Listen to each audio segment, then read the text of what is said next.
All right, everybody, welcome back. Here we are at Johnson Valley, California. The sun has gone down. I'm Ian Johnson here with Matt Holt, and tonight is all about Shootout. It's going to be an awesome time. I cannot wait. I tell people it's kind of like the UFC on meth. That's a perfect explanation of what this rock bouncing shenanigans is all about. But this is what we're going to see tonight. This is the Holly EFI Shootout presented by King Shocks and Action Sports Canopies. What we're going to see right now is a brief look at what the course is going to look like. We're back to an old part of the hill, right? 2019, we raced here. It's the opposite side of back door, so we call it front door. Kind of a funny name, but lots of trails out here have funny names, so we race there. This year, we're going to do something a little different. We're doing 2 stages, which we've never really done before. The first stage is going to be more of a rock bouncing type course, rock racing type course, something you see some of the side-by-sides or an Ultra 4 car do. That payout will be $7,500 to first place. The second stage was what we're calling it. The second stage will be optional, and it's going to be more of an extremely intense vehicular assault, and you may or may not roll over. That's going to be first place, $2,500 payout, but they will have a time in case there's several guys make it.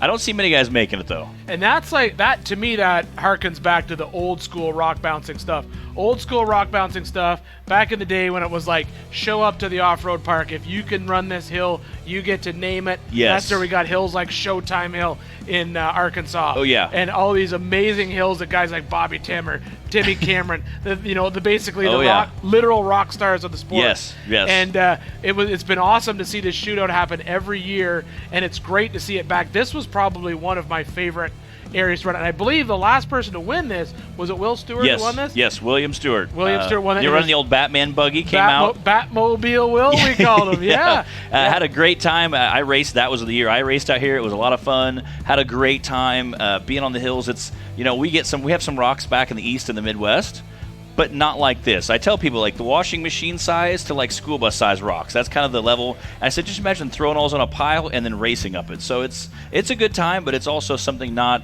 a lot of guys are used to. Again, we talked a little bit before this. We have some guys that came down from Canada, and they came down. They have more of a mega truck type looking vehicle, 2.5 tons, kind of hater kit, which is the meter outers, which is a planetary drive.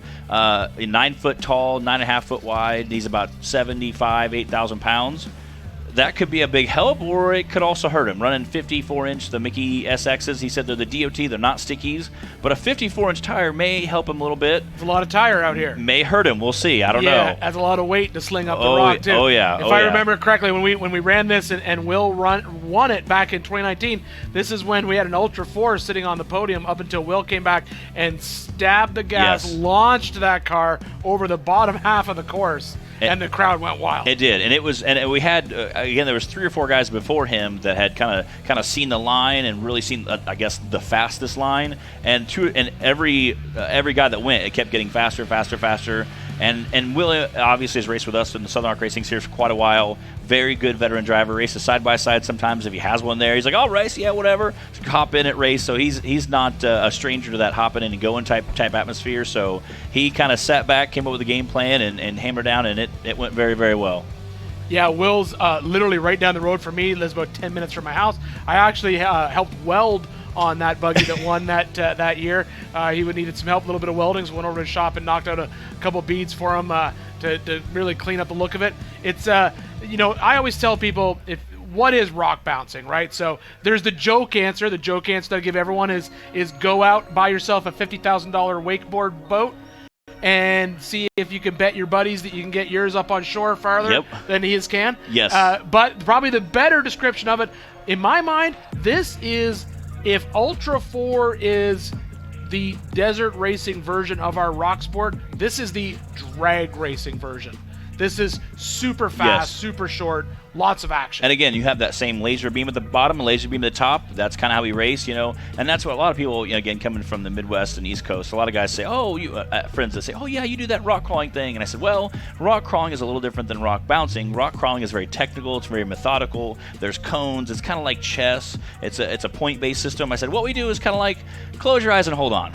You hammer down and you hope you don't die. Especially on the East, I always tell people that the goal on the East is basically pick 2 trees at the top. And try to get through them. Yeah, as fast as you can and hope you don't roll back down. Yeah, and the other thing that also makes it super fun is most rock bouncers, they never stop until it's either not running, completely broken, on fire, or a combination of all three before they stop trying to hit that hill. And the great part is we kind of design our vehicles that way. If you look, they're kind of oval shaped, kind of shaped like a football. Hopefully they'll upright. Mad Ram 11 just posted a video a while back of Bobby Tanner, who hit a big jump, came in, rolled over, landed kind of on the top, that old turtle shell, uprighted himself, and in the process rolled over again, uprighted himself twice at Bikini Bottoms Off-Road Park in Dyersburg, Tennessee, and like the crowd obviously went nuts. Little kids were like, "That's crazy! He flipped it back over twice." Yep.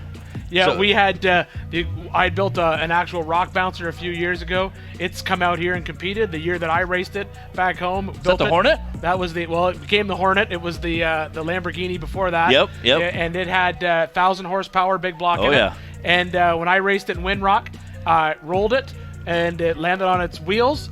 And I shut it down, and Clyde looked at me and said, "You're still racing, right?" Yeah. And I was like, oh, yeah, I forgot about that. Yeah. Started it back up the hill we went. And again, the Formula Off-Road guys come over from Iceland and race with us. They have basically rules where if they roll over, they have to stop. A safety official, they have to, again, take it off the course. The safety official has to look at the chassis and recertify it. Usually it's only a couple-minute process just to make sure they didn't do any structural damage. And then they can race again later that day because they race 4 or 5 different courses. Us, it's a no-holes bars until you are through the finish line or until you time out at like 2.5 to 4.5 minutes, depending on the course. So yeah, that's those European countries. They take safety a little bit. Yeah. That's that universal healthcare in action. That's like Canada. Here in America, it's like let it all hang out, have fun, and see what happens. Good old America. They get that little taste of freedom. They don't know what to do with it. Yeah, it's a good time. That's why they ship the vehicles over here to race. Yeah, it makes life a little bit easier. Yeah, it's crazy. They go up and make the turn. I always tell those guys it's so crazy watching their videos where they skim the water. They're on that volcanic ash making a right turn on a hill that's a 90 degree. I'm like, how is that even possible?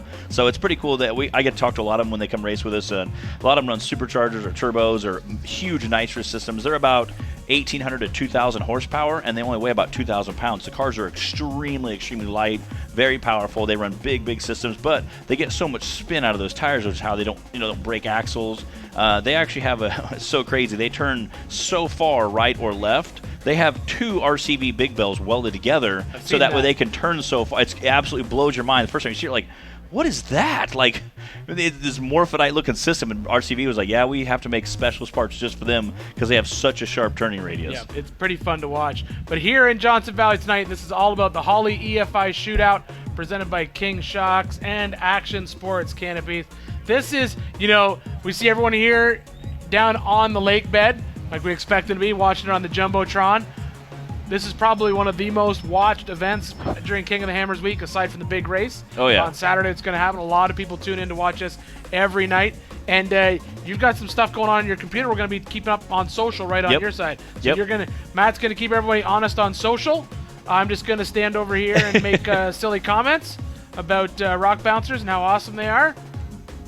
It's a good time. Like now you're watching an aerial shot. You can kind of see the overall course. You can see we went out there this afternoon with Dave Cole and a handful of other guys and tried to map out what we thought would be the funnest yet somewhat challenging course. I mean, and that's kind of the big teeter-totter is you want it to be fun, you want it to be challenging, you want it to be exciting, but at the same time you don't want everybody else to go out and there and just break all their stuff. So it's kind of a really hard teeter-totter. Me being the racer, I know what I would like my course to be, but at the same time, as a race director promoter, you want to have that teeter-totter of it's fun and exciting, but everybody didn't break their stuff. And Dave was very appreciative of that. He kind of explained to the drivers, he's like, I try to have a race. We love input. If anybody has any correct, and I've seen him last night with the EMC in the 4,400 class. They had a huge drivers meeting. Literally, it was 1 million people packed in this little room, and he was saying, hey, these are some changes, and people said, hey, what if we did this? And he said, great, I love that idea. Let's do it. So it's so awesome to see a guy that jumps in and kind of helps make it so awesome for the racers of all the classes. So we appreciate that. And again, like I say, you can see that great shot there of all the spectators just packing in with all the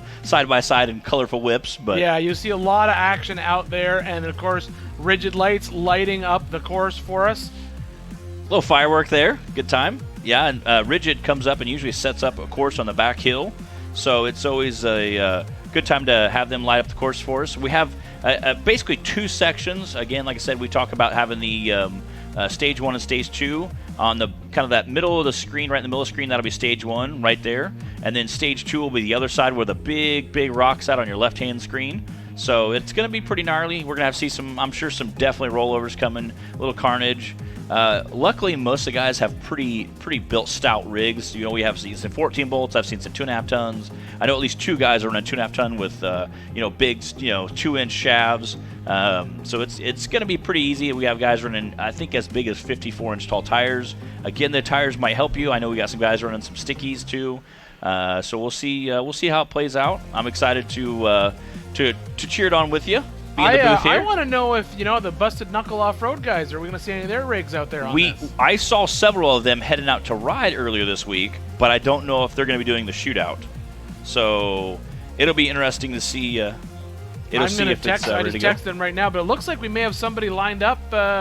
We may be getting ready to start here shortly.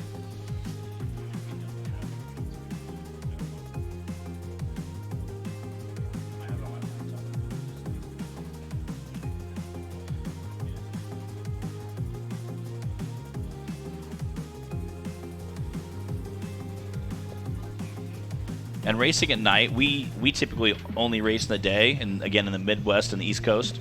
So racing at night is kind of the first time I raced out here. I had to go over to Ridge and be like, "Hey, can I have some lights?" So we threw some rock lights on there, threw some lights in the front, threw a couple in the back. Again, but the time you're strapped in a full containment seat with a Hans and a helmet, you can only see such a small window. It's like a fighter type mentality anyway. And again, we do that just because of safety purposes. Again, if you see some of these guys barrel rolling down a hill, you want to make sure you're super safe when you're taking those hard shots against a rock when that chassis finally stops you.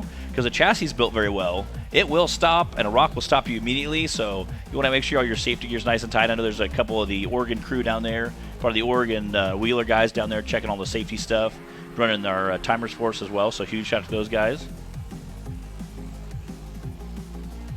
Yeah, that's something else to sort of really hit on. Back east, if these guys flop over, it's a little bit more forgiving than out here. It can get pretty nasty out here in the rocks. Rocks just don't sort of give like all the soft soil back home.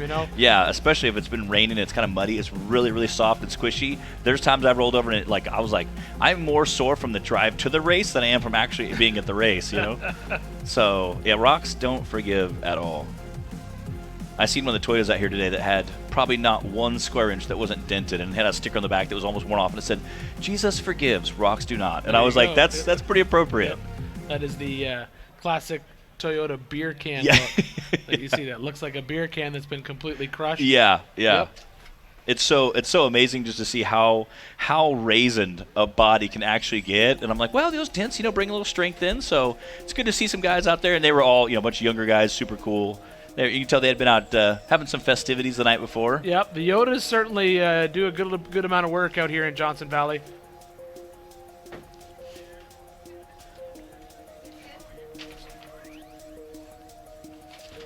I'll say we have our driver list in here in front of us. I know some of the racers from back on the my half of the U.S.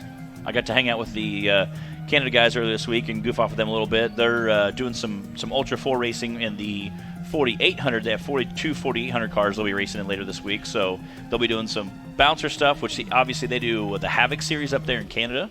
So it's kind of cool to see those guys come down and start doing a little cross training with the with Ultra 4 and the Shootout. Here's some smack talk from Matt from Busted Knuckle right out of the gate. I asked him, I said, "You in the Shootout?" His response was, "I should have. It's a cakewalk course for someone with our suspension."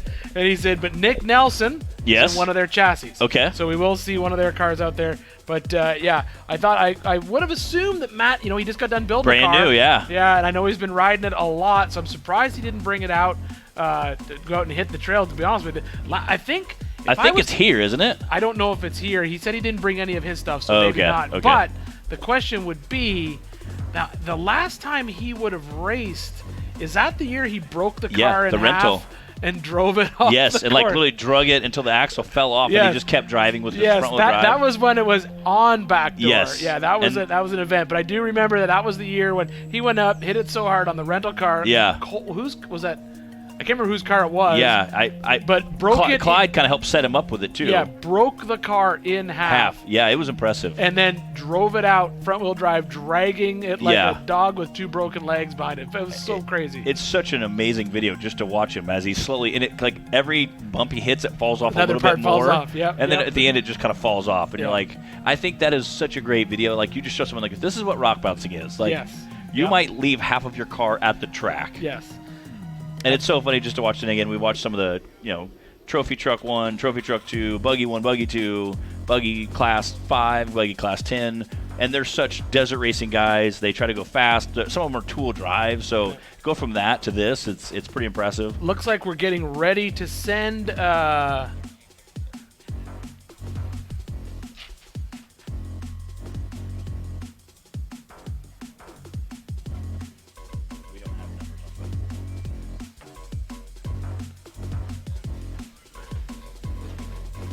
we see a number on the side of that car, but we're not exactly sure who it is. They said this is 1337. There we go. That's a sharp-looking aluminum panel there. That looks somebody like, did a little tin work there. Yeah, that looks like a nice little Ultra 4 style chassis, like an old school Ultra 4. To be honest with you, he might be a Johnson Valley guy coming down, hanging out. What it looks like is if you know what a Formula toy is, it looks like a kind of a style of an F toy right there. But definitely, based on the suspension in there, I'm highly doubting it's a Toyota power plant underneath that. Yeah, my brother had an F toy years ago, and we had a blast in it. Very cool, a lot of fun. And again, that was like kind of the intro of what Buggy started formulating into. It was a lot of fun. Well, back in 2009, 2010, when you raced out here, that was the winning package. You come out here with a Formula toy, you were winning this. And you were on the podium. We saw a Toyota pickup truck win the stock class 2 years ago, I guess it was. So it was so funny because me and a buddy were back watching Chocolate Thunder somewhere, and this guy hops out. Passenger hops out and just guides them, and they went really slow, and we were kind of chuckling, like those guys going slow. But about the time they got to the end, I was like, wow, they did that really fast. And what blew me away was they were going slow, but they never stopped moving. Where other guys would come through and hit a rock and hop out and have to get on a winch, and they'd get hung up. Yeah, they were flying right until they stopped. So I was like, he went through that really fast. And sure enough, that night he came up on stage, won first place. So it was so neat. And I was like, man, that's so neat. This guy came out here for his first time. They're like, no, he's been here in like 9 years trying to do this. And I'm like, oh, wow. You have a lot more respect for that guy that came out here more than 1 year in a row. Like most people come out here and realize like this is like, it's like being in a plane crash for about 16 hours. Like, I don't know if I could do that again, And then you get home, you're home for a week, and start telling your buddies, you're like, yeah, that was a really good time. Yep. And this kind of always has sort of had that sort of backdrop behind it. Tonight's Holly EFI Shootout has always kind of been that Ultra 4 versus Rock Bouncer kind of vibe going on. And so I would sort of classify this car obviously as possibly an Ultra 4 style car. Yeah. So we have him on the starting line right now. We're still trying to get information on who this driver is. Once we get it, we'll let you know. But it's going to be exciting to see who comes out on top. It was. And to see some of the, like I said, some of the Oregon guys come down last year with some of the mega trucks. I know, like I said, we've got some Candy guys with mega trucks here. It's kind of interesting to see how they jump in and play with the mix, just to see how things go. Again, looks like he's running King shocks, kind of that FJ toy kind of chassis. Yep. It looks like he's going to be off the line pretty soon here. Got his passenger excited. Again, normally in our race series, we don't typically allow passengers just for safety purposes, but since this is such a smaller course, we said that they can have passengers. So a lot of guys say, hey, it's $250, hop in. They each chip in 125. Now they're racing at King of Hammers, and we're off. So we'll see how he does. Again, going up this first hill section shouldn't be too difficult. We left it very, very wide right here. There's about 100 feet wide, so they have a lot of choices to pick from. And this was similar to the course in 2019. It looks like he's getting after it pretty well. There we go. Tires in the air, that's always fun. It is. You can kind of see why we call it bouncing.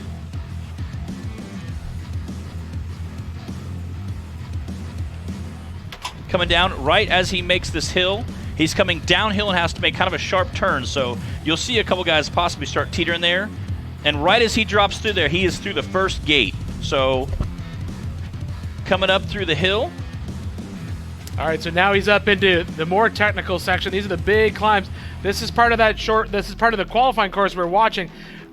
This is an optional line to come down. Okay. Oh, there it is. Come on, there we are. Come on. Oh, come on, gas it. You can do it one more time. One more time. Gas, gas, gas. Gas. Oh, see if you can upright it. Oh, it looks like he's on his. Oh, man. Of all the ways to roll a car, though, that's always the worst. Yeah. The end over end never feels good. That slap, that final slap back in the seat.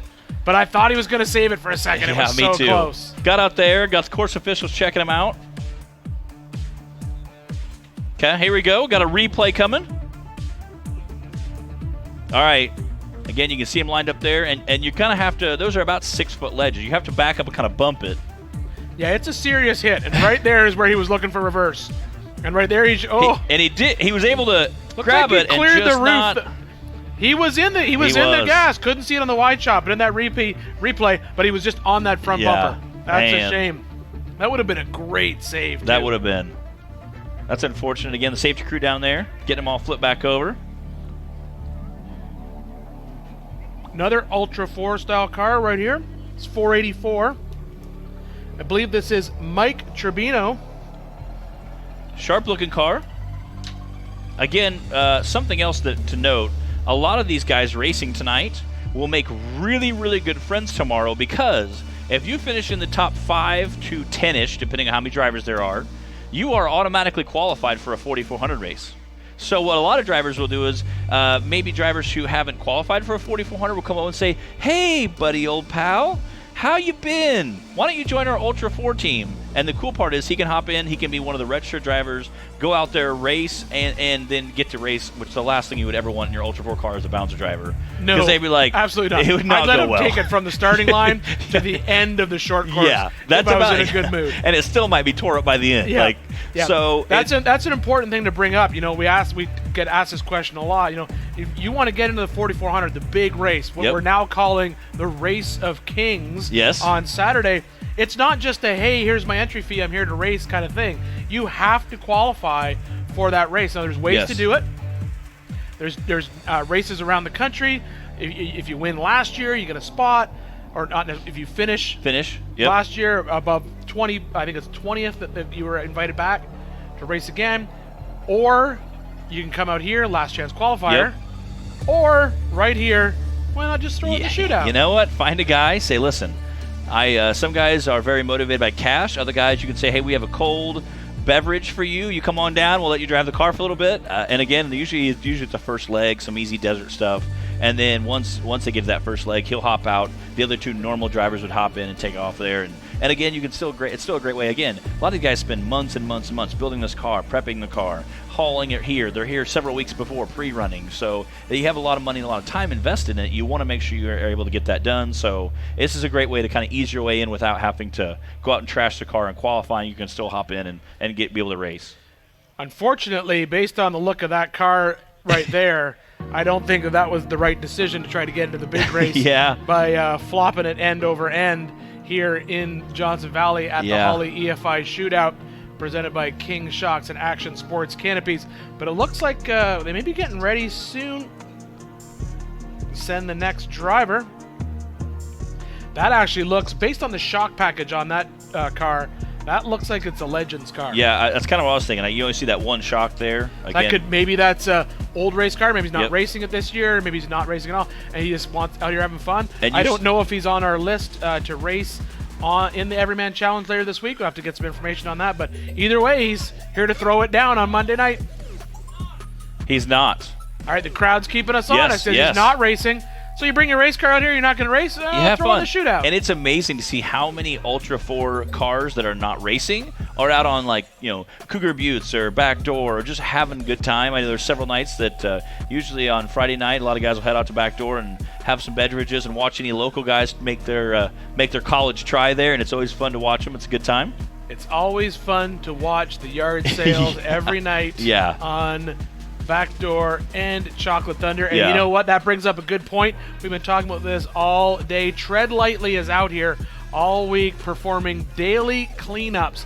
And if you want to help out, very important here at Johnson Valley, let's keep this place cleaner than when we showed up. And if you want to join the Tread Lightly cleanup, simply meet at Backdoor every day, 8:30 a.m., 9:30 a.m. at Chocolate Thunder. If you don't want to do that, maybe you're sleeping in, just keep an eye out for all the trash cans that are set up around Hammertown and the Tread Lightly trash cans and trash bins that are out actually in the middle of the desert. Take your trash when you're walking over to throw it out. If you see some more trash, why not pick it up? Throw it out there. Keep this desert clean. Yeah, and I seen a couple of their Facebook posts. They had a couple of good-sized trash bags of stuff they had collected, which, obviously some people did leave trash, but it's also nice to see how much people are collecting, for themselves. So we appreciate that for you guys. Make sure you pick up your empties, throw them in the back, have a little bag you hang on the Jeep. We really appreciate that out here, and it helps us keeping the lane clean so we can come out and wheel again next year. So. Yes, absolutely. But here we go. It looks like we're just waiting on Mike Tribino to leave the line. So far, we've had first car up and lots of action. It's like a typical bouncer race. It is. First car up, flipped over twice. Yeah.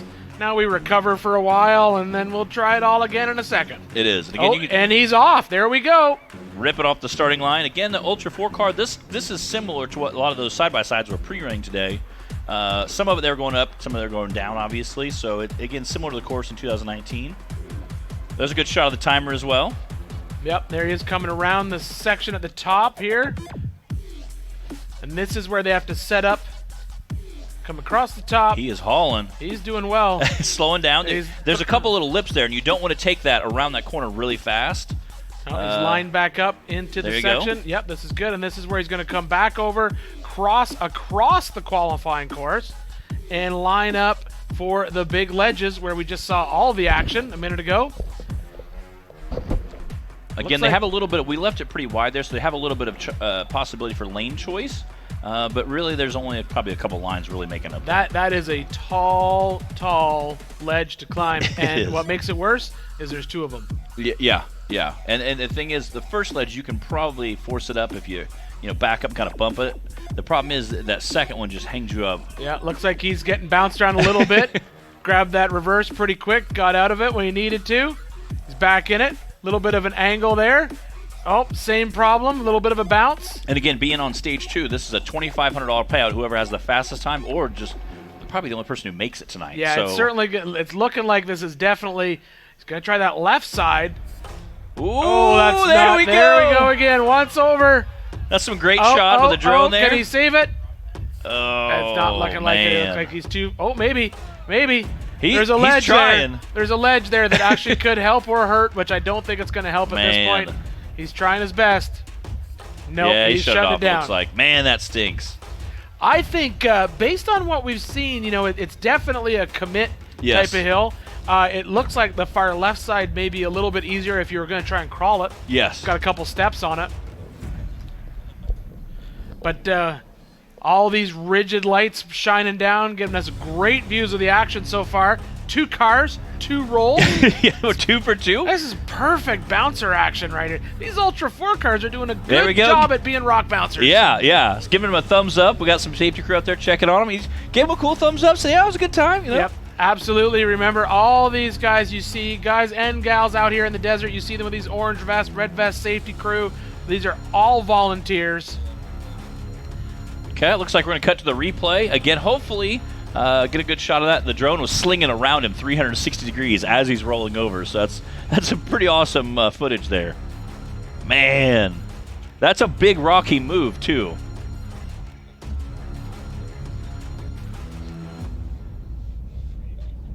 All right, we're back. Again, it's something a little different. Most of the time during any of the races you see here at Ultra 4 King of Hammers, the driver and the passenger will hop out and try to help get that vehicle.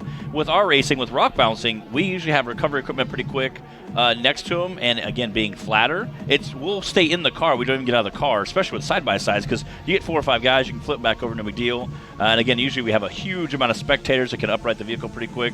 Half the time, we don't even get out of the car. We just say, hey, we'll stay inside, just get it flipped back over, no big deal. And by recovery equipment, Matt means excavators and telehandlers. It's usually what we see out where we're out. Yeah. We're going to take a quick break from the action here in Johnson Valley while we get this car recovered. Once again, we're here at the Holly EFI Shootout presented by King Shocks and Action Sports Canopies.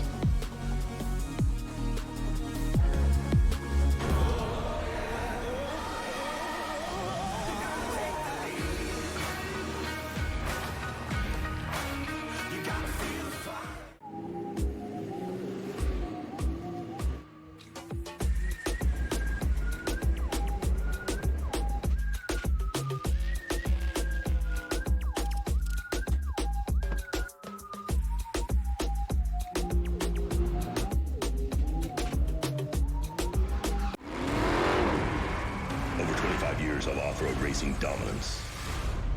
Proprietary patented race technology. Proudly made in the USA. Unparalleled customer service and support.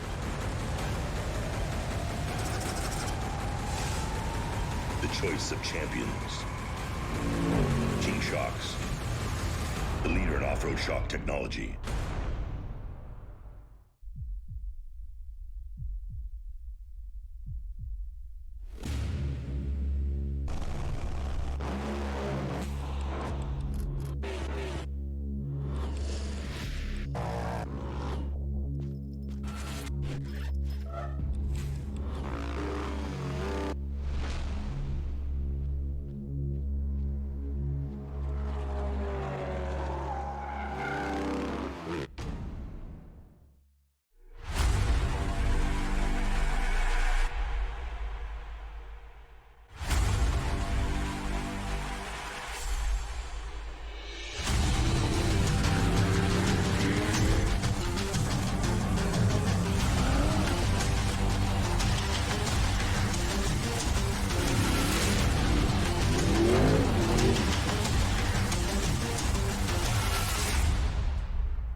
Let your queries be known. Yeah, hi. Instead of letting passengers wrap their arms around us, can we put little handles on our jackets? Deny. Can you imagine? I want a new nickname. Can you guys start calling me Snake? No, Brian. Denied. How about we all get quotes to see if we can save with America's #1 motorcycle insurer? Approved. Cool. Hey, if Brian's not going to be Snake, can I be Snake? No. Bronco, an American classic, returns. And it only gets better when it's outfitted with the right gear. From bumpers to winches, rigging accessories, suspensions, body armor, and wheels. You need a full array of gear to outfit your Bronco for adventure. Get them now at warn.com. The all-new 2021 Ford F-150 is available with 7.2 kilowatts of electrical power, in case you ever need your truck to power your kitchen.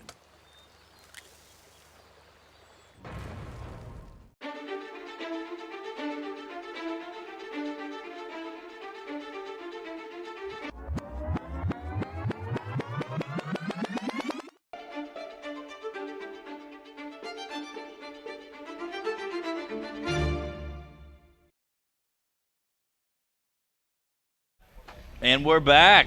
Again, they're trying to get that rig recovered. Looks like it's wedged a little bit there. Again, he was kind of on the gas a little bit, but it was great. Right before that, you saw kind of a zoomed out shot.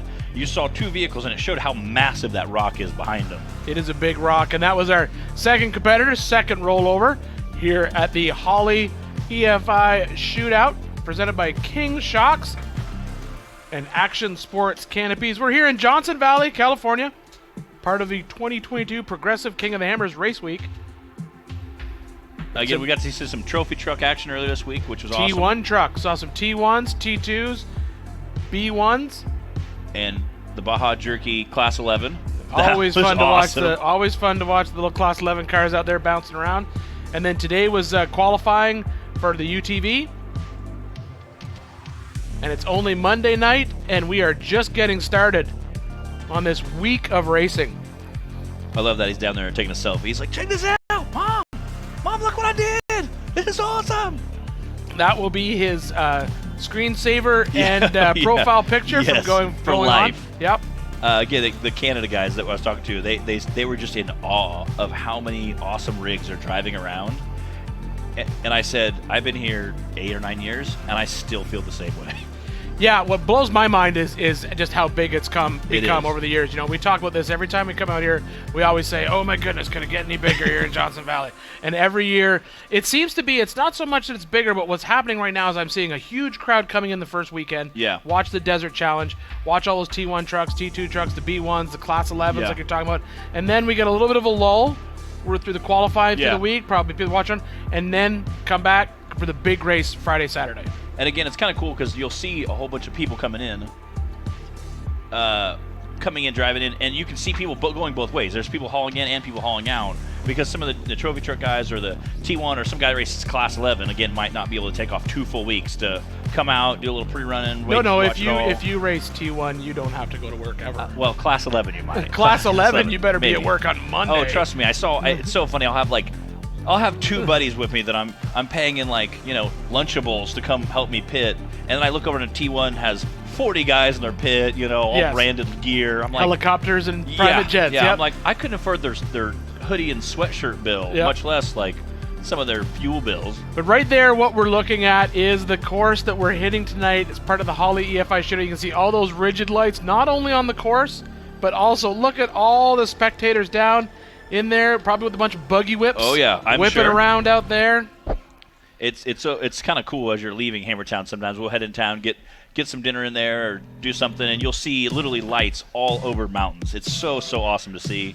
And again, it's something you can only really see and experience if you're here. It's neat to see pictures when you get home, and that's, again, it's so cool to just see how many awesome rigs are here. And some of the rigs I've seen 2 or 3 times, 2 or 3 years in a row, but they're still really cool to see. There's a lot of action all week long. And as usual, the place to be, you got 2 options. You can go right out to the race course like we just saw in the big wide shot, or right down here in Hammertown around the Tribe 16 giant fire pit hammer. That just tells me that Adam's got way too much time at his plasma table to be cutting out stuff like that. But I think that took a while. Yeah, there's a few sheets in there. But we've got everyone's out here sitting in their lawn chairs watching the action right here in Hammertown on the Jumbotron. And if you can't be here, I'll just watch it online with everyone else. I guarantee you we got a bunch of buddies from my hometown who are all tuning in. Like I said, my brother puts it on his big screen in his basement, have some buddies come over and order some pizza, hang out, check it all out. It's, again, not everybody can take off, a week of work, come out. So it's cool to see guys at home cheering it on. And I know Bubba Bacon, a bunch of the Bacon family all got together in Mama Bacon's living room, all got together around and watched. It was super cool to see Big Tim, Little Tim, and Bubba all in there cheering them on. So he said, it's so cool to get everybody get together and watch this shootout. He said, we really appreciated the live footage. He said, the drone the coverage, it's pretty awesome to watch.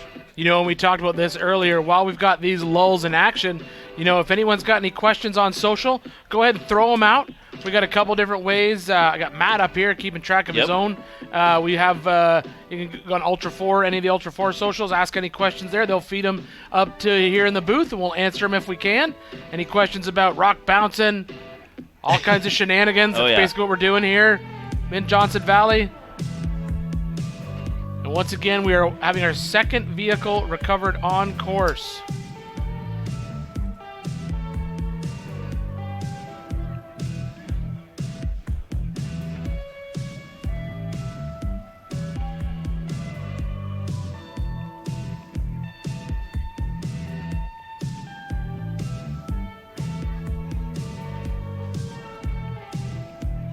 Okay, they're saying Mike Tribino isn't registered, but Matt Tribino is, and he's racing the 4800.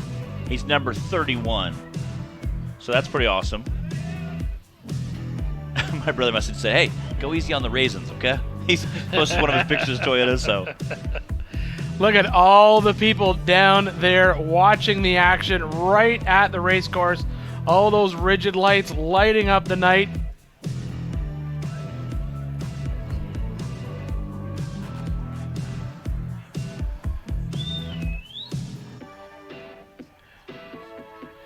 So, question coming through social, Matt. We got how many cars are running? How many of them are what we would call rock bouncers, Southern Rock Race Series type cars?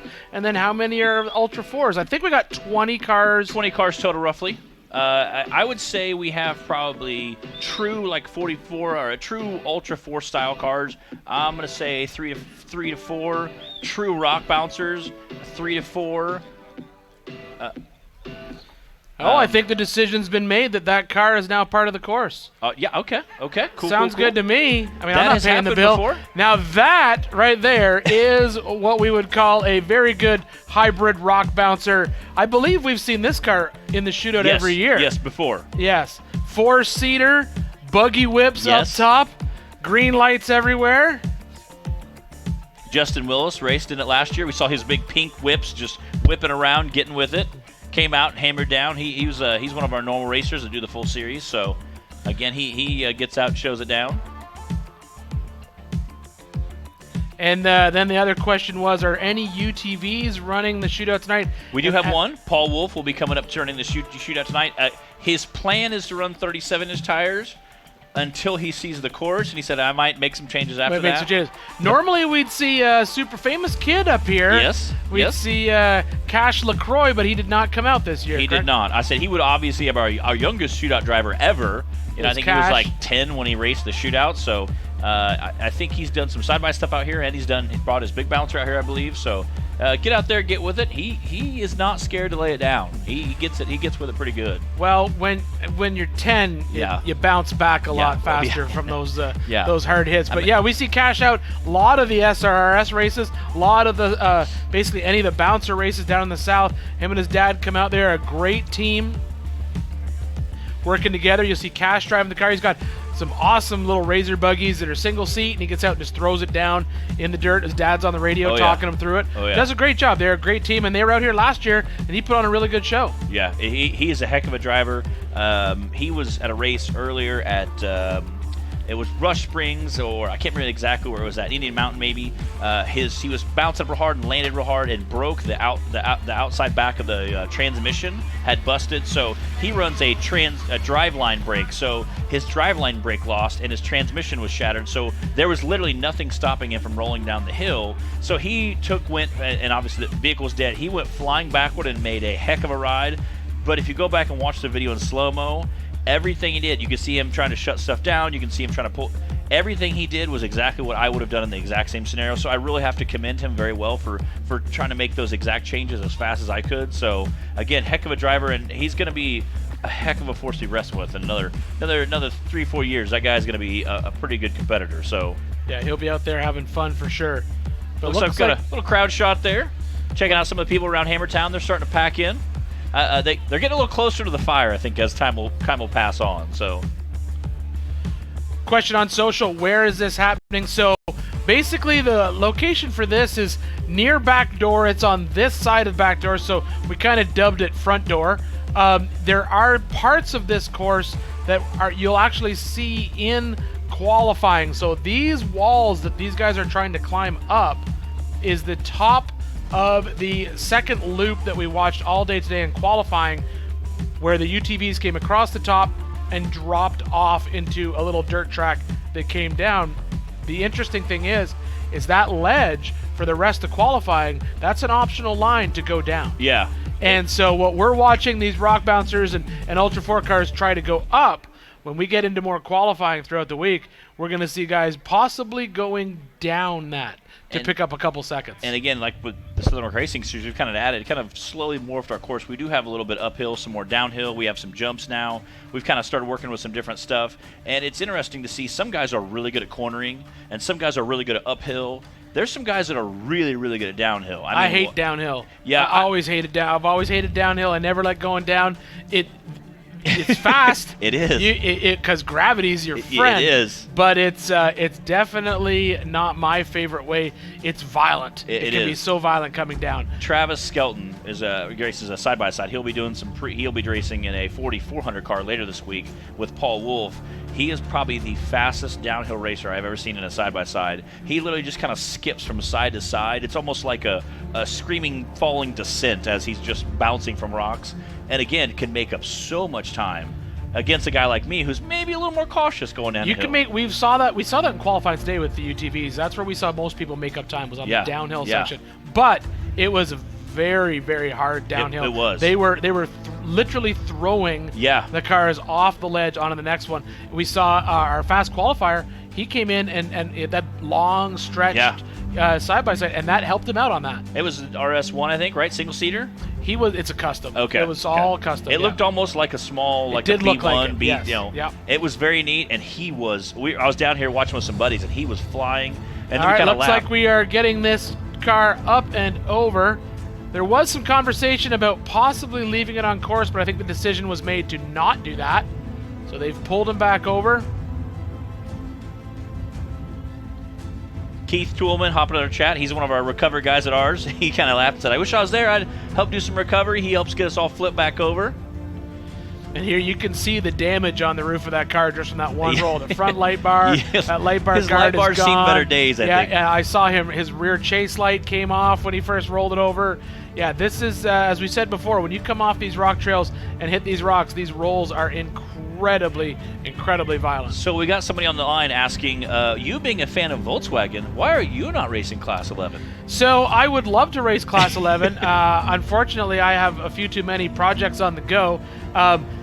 Honestly, I am building a new long travel sand car right now out of a 72 VW thing. Yeah. But it won't be.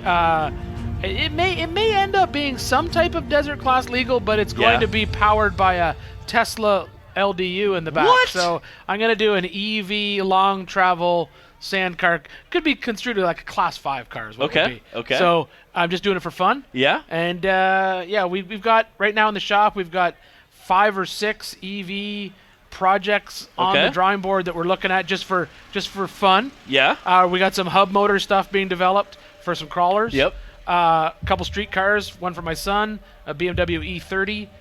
Do an all-wheel drive Tesla swap into it. That'll be interesting. interesting. Yeah, I like weird junk, man. That's just how I am. So. And I've seen guys do some hub stuff with hydraulics before, but never with electronics. So. Yeah, we were talking with 74 Weld, who's here displaying on the lake bed with their portal boxes. Yep. That we've seen on a bunch of the. We'll see on a bunch of the. We'll see on the stock class Broncos. Yeah. We've talked to them. We've got some motors from some motor manufacturers, and we're just kind of playing around with it right now to see what you can do with it. It's interesting, and it's going to be fun. You know, it's just one of those things. So it's So no Class 11 for me quite yet, but definitely I'll never lose my VW roots. I still have my first car, which is a VW, and it's still in the shop, just looking good, collecting dust. Yeah, that's what it does. Yeah, it's good times. We asking if we have any Jeeps or trophy trucks tonight. We may have some Jeeps hop in there. I highly doubt we have trophy trucks mixed in there, just because. That's an expensive bill. This isn't a T1 course. This is definitely a 4-wheel drive. I think this is a little too rocky for that. This is a situation where, if you're coming into this, we always make that joke, right, about, if you're in a true desert racing car, or in, some of the well-built Ultra 4 cars, or even just a true Ultra 4 car that's very competitive. When you wad them up, the race is over. Yeah. And the joke with the rock bouncer is, when you wad it up, the day's just started. Yeah, it's true. They roll down the hill and they go right back up. Wow, that was crazy. Oh man, my light's not working. All right, sounds like the course is clear, and we're getting ready to send this car up the hill. We've seen him race a couple years, the same vehicle. Always puts on a good show. Heck yeah. Gets out there and hammers down.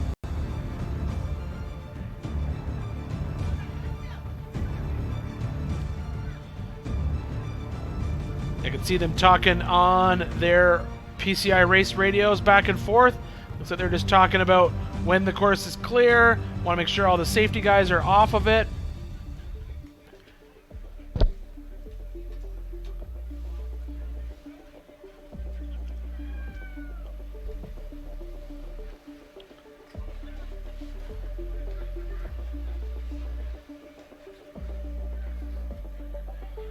Again, got a great start shot there. I see a drone flying, so it's got to be close to him getting ready to go up. Oh, yeah.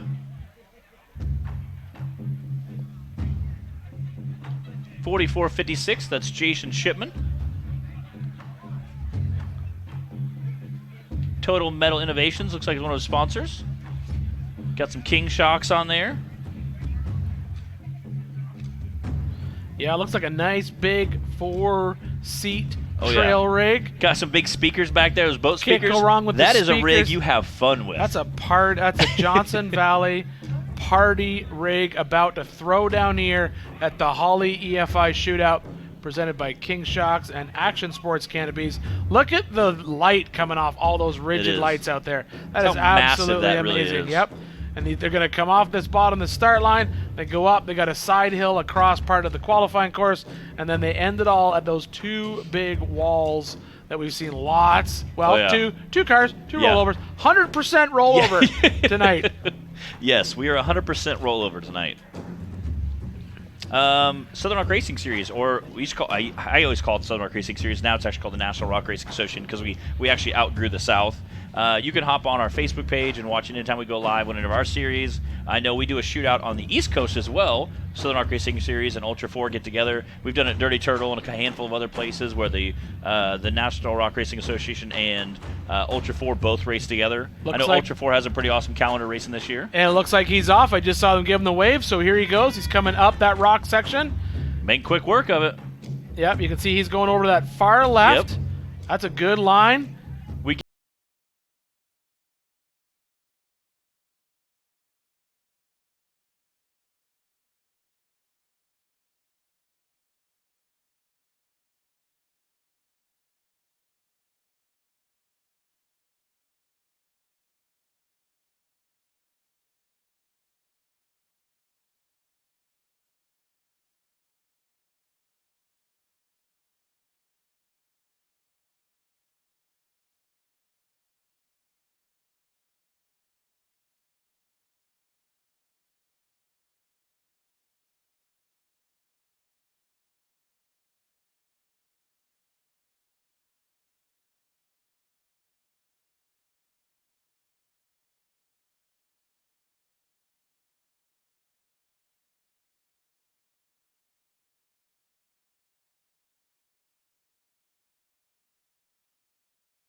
Clear ledge, so you're literally trying to climb 4 He's ledges trying to at the same climb, time. yeah, he's trying to climb 2 tall ledges. You can't really back it up and bump it without falling off.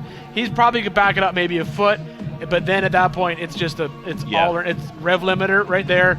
Yeah. Right from there, rev limiter or nothing is what you got to do. And again, I know at least one buggy out here tonight that has rear steer, so being able to kind of sling that rear end a little bit. Rear steer would be a huge really advantage. might be a big seller. So we'll see how that plays out. But he's trying to crawl it.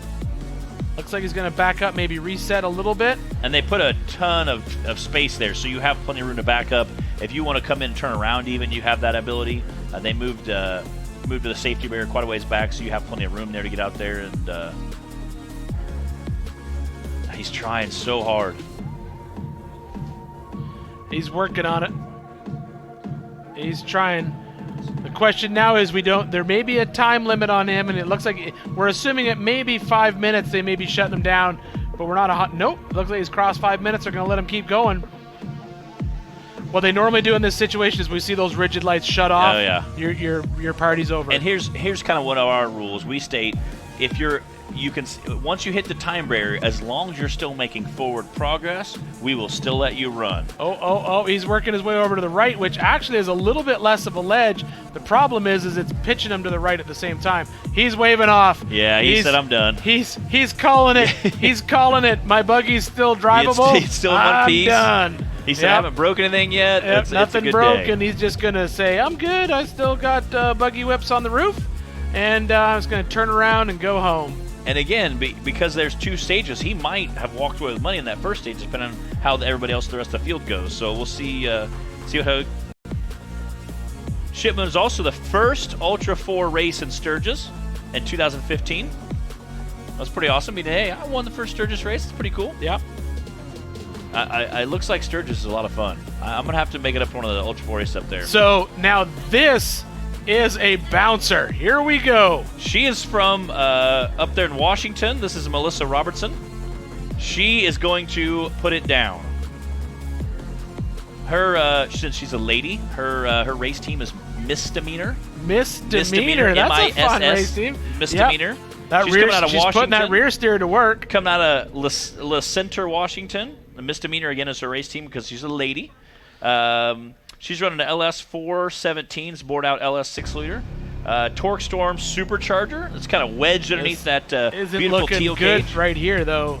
She came to a complete dead stop right there. So they actually just rebuilt the transmission and put this in right before this race. Oh, they came down here and they were having some transmission issues. Looks like we're moving again. Okay, maybe. Sometimes, when we're out with these bouncers, especially I notice it here. We come to Johnson Valley, the temperature is so different. Oh yeah. Sometimes especially at night, you come out and then it's like you'll be blipping the throttle like a typical bouncer does, and then you're in a situation where you can't get it started again. Yeah. And that may have been what she was doing right there. Yeah, maybe. I know they just removed the transmission for it. They had some issues with the pump seal.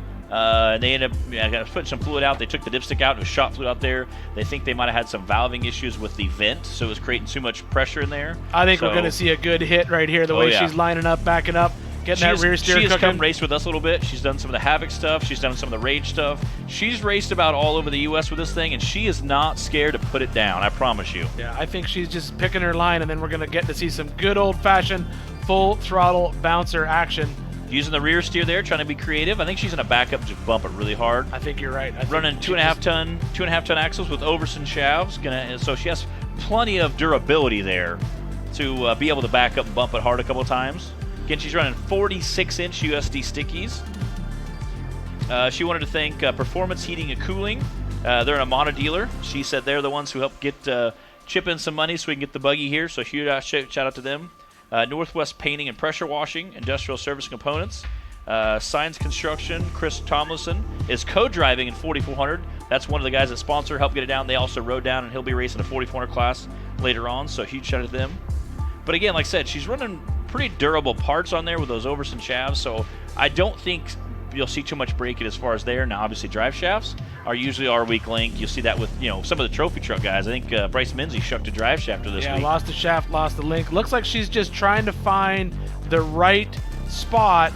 You'll see a lot of the time with the bouncers when they roll up, what they're doing, they're rolling up the front tires, seeing how the rear tires hit, because if they hit right, if it feels good, if it feels like all tire, then it's just back it up and let it eat.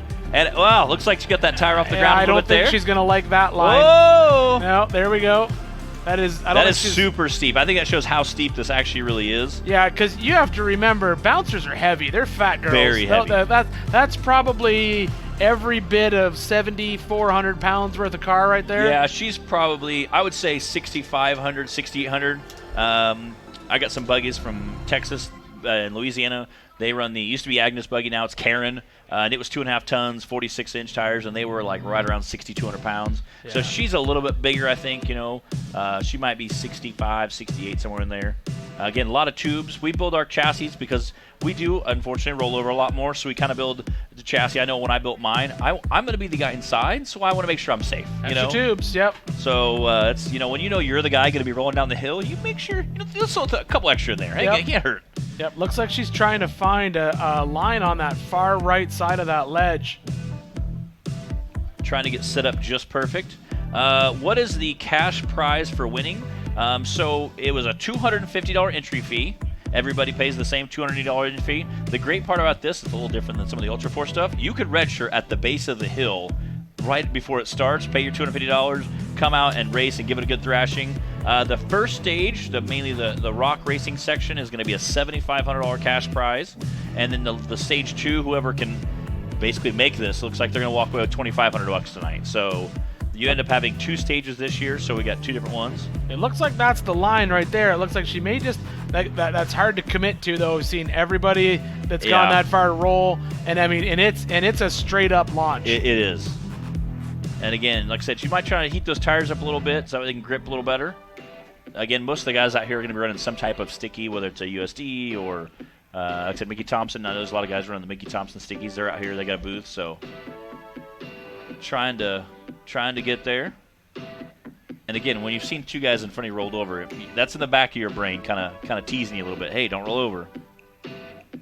At least at first. After a couple times, you can. After a couple times, this is usually where hammer I'm just down like, on no, it's either going to go or show. So it's either going to go or I'm going to put on one heck of a show. And That's kind of how my brain always works. Yeah. I get pretty bored of hitting the same rock 5-6 times, and then I'm just like, pin it. Let's just see what happens. Sometimes it works. It does. Sometimes it doesn't. I don't know if that's the line that is going to be the one that gets her up. It's a very, very steep. I get probably the reason she's looking at that is I think the second part of that ledge is not as steep. So if she clears the bottom, then she's not going to be climbing up that super steep one. I think the fear of hitting it hard right where she was is the fact that that second ledge is going to stay. Oh, good save right there.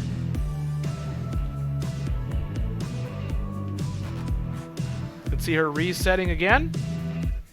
And again, we got some bouncers out here tonight, some East Coast and Midwest guys. Like I said, she's coming in for Washington, so she's a little closer, but still a pretty long drive. I think they were like 16 hours. I think it was 18 hours, something like that. They were still quite a bit of drive. We got some East Coast, we got some Midwest guys, some bouncers. This is a typical bouncers like what you're looking at here on the screen.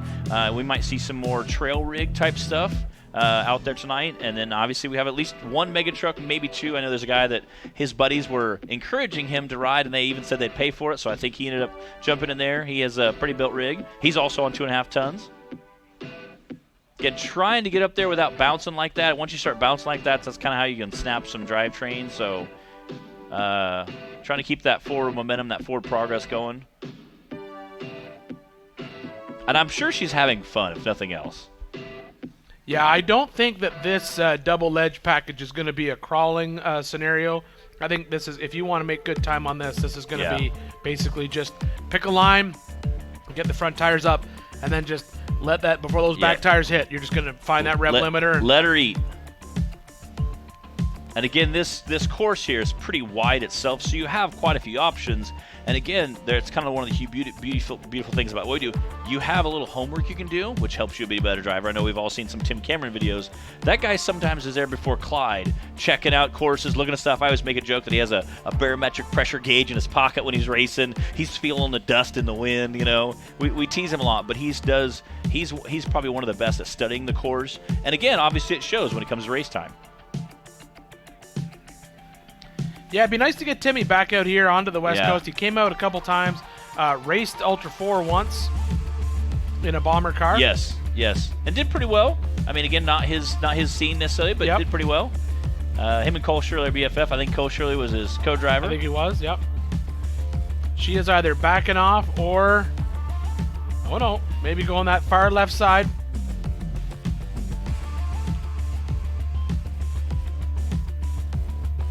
Try to pick that far left lane, maybe. We'll see.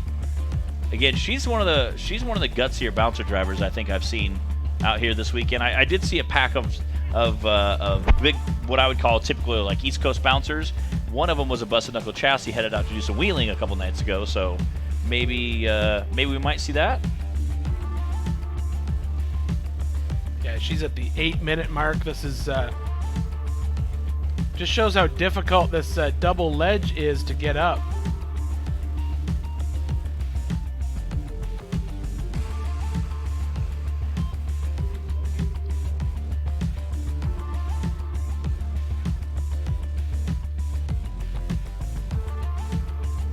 And again, they might be letting him go a little bit longer just because, again, it's, such a steep ledge.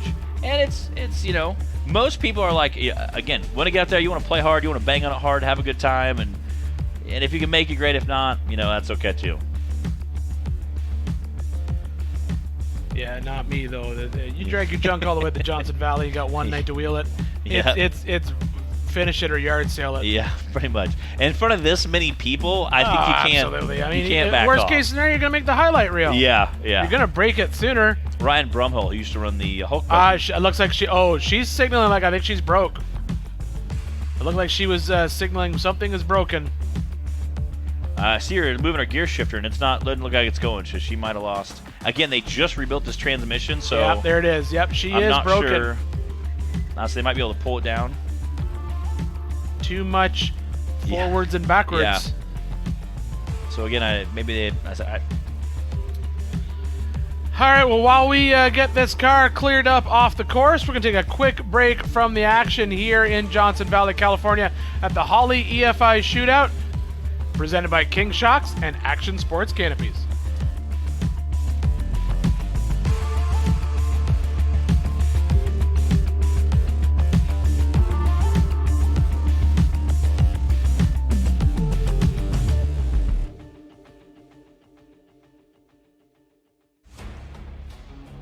Renowned worldwide for reliability, the ARB air locker is a must-have for off-road drivers, including rock crawlers, overlanders, and racers. With over 100 applications, ARB air lockers gives your vehicle the traction you need to tackle virtually any challenge with the flip of a switch.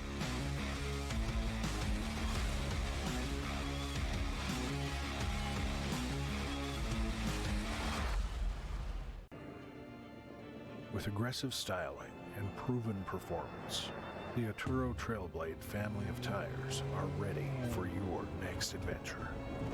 The Trailblade MT features a race-winning tread pattern and stylishly aggressive sidewall that cuts through any terrain. Wherever the road ends, your adventure begins with Atturo tires. Discover the full Atturo family of tires at Atturo.com.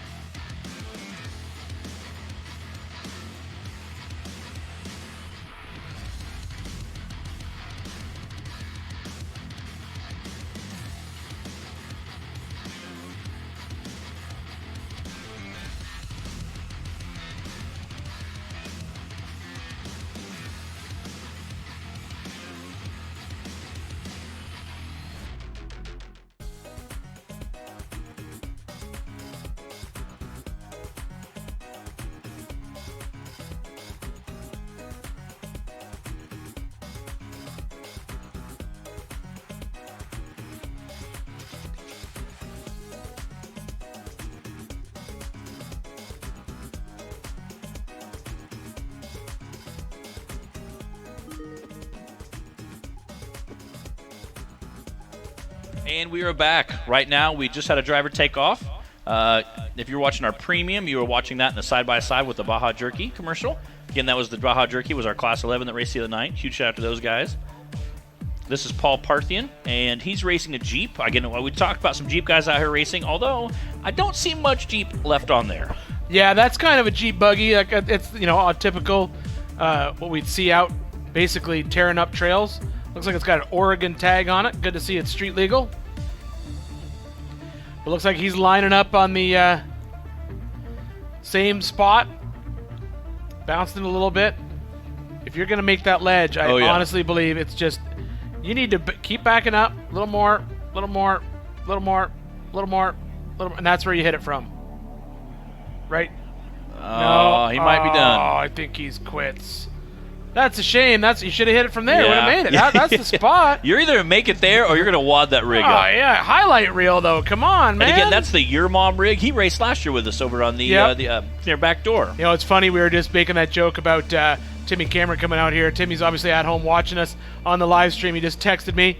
He said the one to watch out here is going to be Nick Nelson. I think so. Oh, here we got with a Toyota rig? Toyota rig coming up. I got a bad feeling that this truck's going to hurt some feelings tonight. I watching the stock Toyota when the Toyota won a stock class last year was super awesome.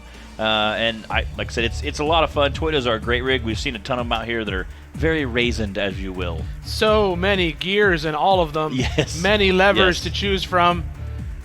A perfect example of that. He's working his way through that first section, coming across the short course. And again, as soon as he's qualifying. through those last two cones, that's where the first stage ends. That's stage one. And that is a $7,500 payout for the fastest time through stage one. It doesn't matter. These are all the same class. This is the what we call rock bouncer class. It's the unlimited, so you can literally run any tire, any motor, any transmission. We have literally no restrictions other than the safety restrictions. We always make sure guys are going to be safe. They'll have a safety guy down there checking the belts, but pretty much any motor, any size tire, and you're going to see a huge variety tonight.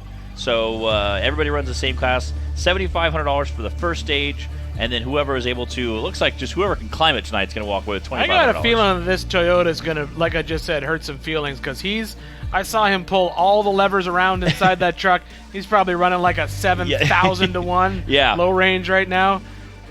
All 17 transfer cases. Yes, he's probably got 2 transmissions welded together under there. You know, that's standard Toyota combo. Yes. 2 5-speed transmissions and 2 cases with a Marlin crawler doubler in front. Yeah, got to get the Marlin crawler in there. Yeah. But you'll see he's crawling that line. He's just picking away at it. It is we say it's doable from down here, but we haven't seen anybody doing it. And it's definitely, as we said before, like we don't do it justice on these pictures. The justice is the fact that you watched everyone roll on it so far, or give up or break. No one's made it up these 2 ledges. They're both incredibly steep.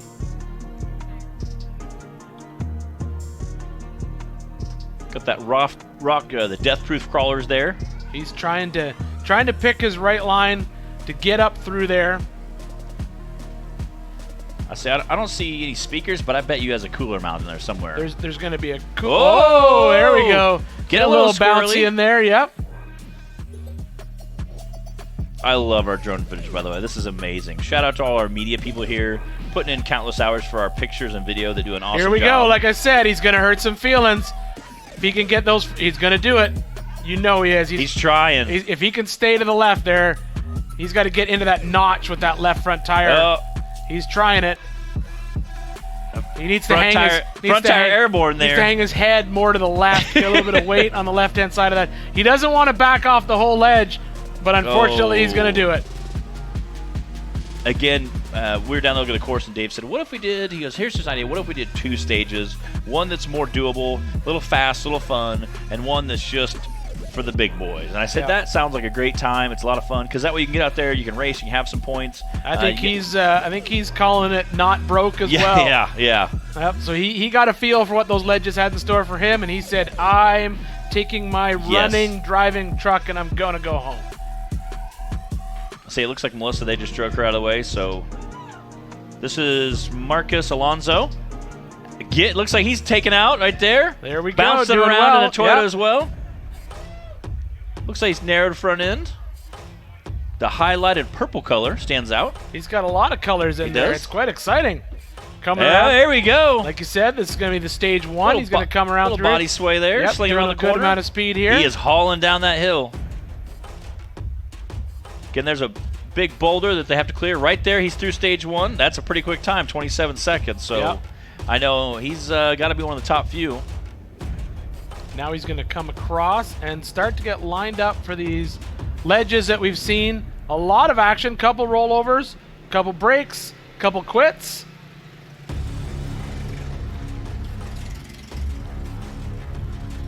Just like, there you go, you can see that. He's got all the levers engaged. There's many levers thrown.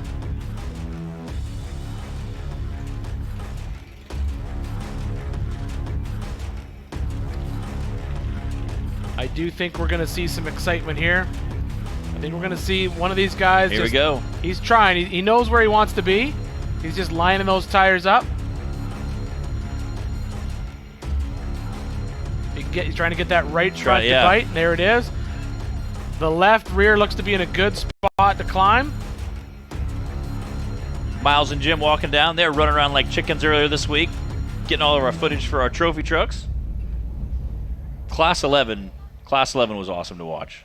It was a good time. I said, at one point I was asking some of the race teams, what is the difference between a B1 and B2 and then B5 and B10? And they basically said the chassis design a little bit, and then most of this has to do with the engine, how much power it has. And they were hauling.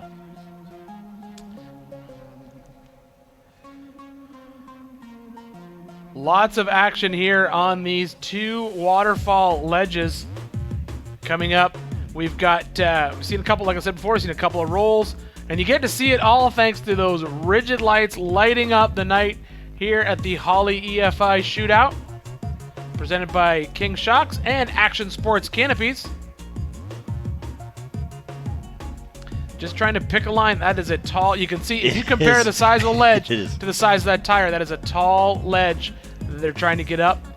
Just trying to get the right line, trying to get that left front over into that notch if they can get up the first waterfall. Looks like he's running a set of 1 tons there. There we go. Good bounce. That was actually a very helpful bounce. I love the Yoda painted on the side. In case you didn't know. Yeah, in case you didn't know, it's the Yoda.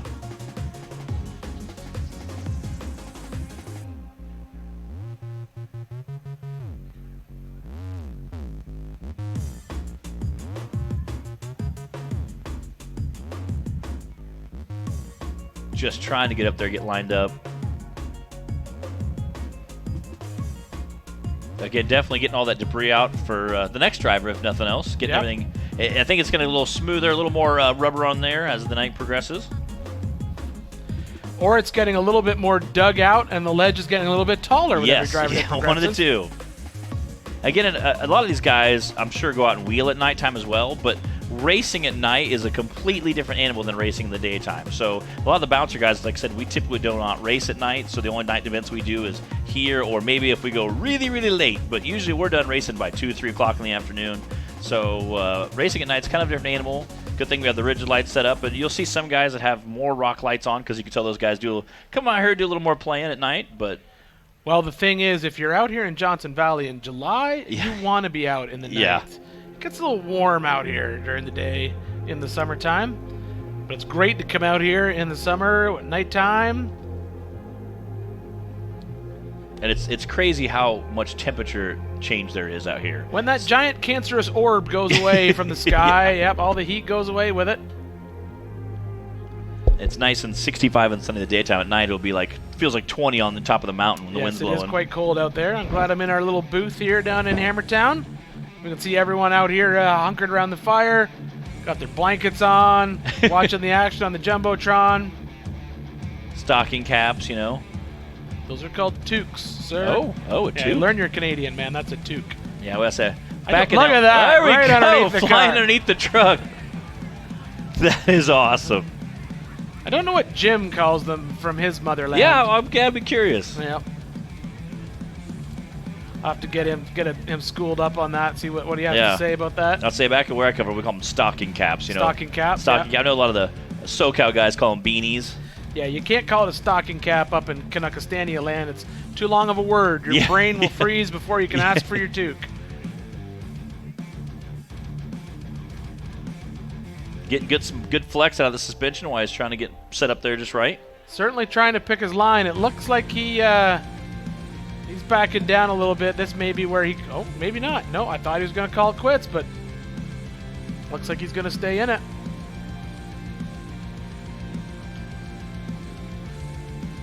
He's trying to get a line on that. There's a great shot. You can see how tall these ledges are. Basically straight up is what you have to drive.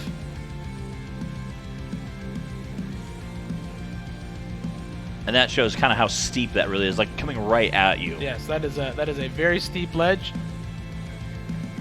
And obviously, pictures, video never do it justice. You always go from a rock bouncing. My guy's like, oh, I can climb that in my Cherokee on 35s. I can't. Well, sure you can. It's called the stock class. Sign up. Half the Come bouncers on rolled out. See over. what you can do. But it's a really good time, and that's why I love this class. It's a lot of guys. We have a good variety of vehicles. It's kind of a rung what you brung, and we have some pretty extreme, some small rigs, smaller tires, smaller axles. We have some very big. We got a 9.5 foot wide, 9 foot tall mega truck basically racing tonight. So it'll be interesting.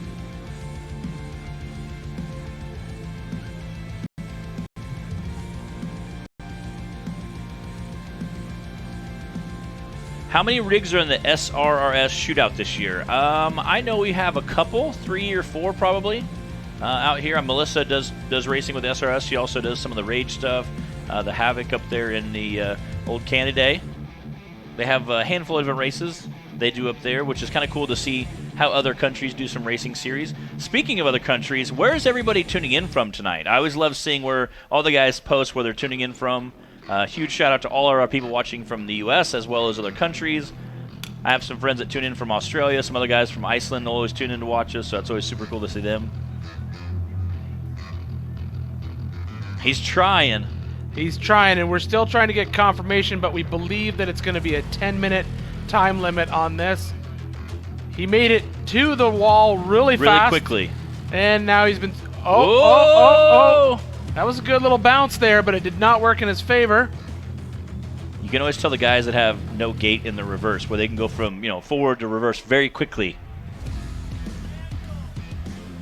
Oh, we're being yelled at. That is a manual. Oh, that makes it an extra Yoda. Yeah, that is. Yep. I think based on how far he's backing down, he may be calling it quits as well. It's harder in the manual because you got to get your foot on the clutch faster. Yeah. Chris Latier coming up next. Australia, we got Australia tuning in. I knew we had some Aussie guys tuning in. Here we go, Chris Latier off the line, heading up. This would definitely be Ultra 4 style rig. Got a toolbox mount on the back, or maybe a cooler for some snacky snacks, It's always good to carry snacks in the desert. You make a lot of friends up in the top of a hill when you got some snacks. Oh, he's making quick work of this first section. Looks like he's going to be through it in maybe 20. Oh, he got a little offline, so he's probably going to be in the 25, 26 Yeah, section. somewhere around there. Maybe in that. It looks like he got a little out of shape. Again, looks like that's pretty narrowed and pretty narrow in the front and rear. Again, you can see how the body, the chassis, the shocks all hang behind the center line of that front axle. Pretty much the same thing in the rear, so kind of keep that weight all in the very tight center of gravity. Hopefully that'll help him here. Here we go. We're going to see some action here. Let's see what we got. He's up there. Oh. He's crawled it. He's making quick work. He's crawled it. Now he's onto that second ledge. This is where things get exciting. He's trying.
That second half is That's so incredible. That's a huge undercut on his left rear that he's trying to climb.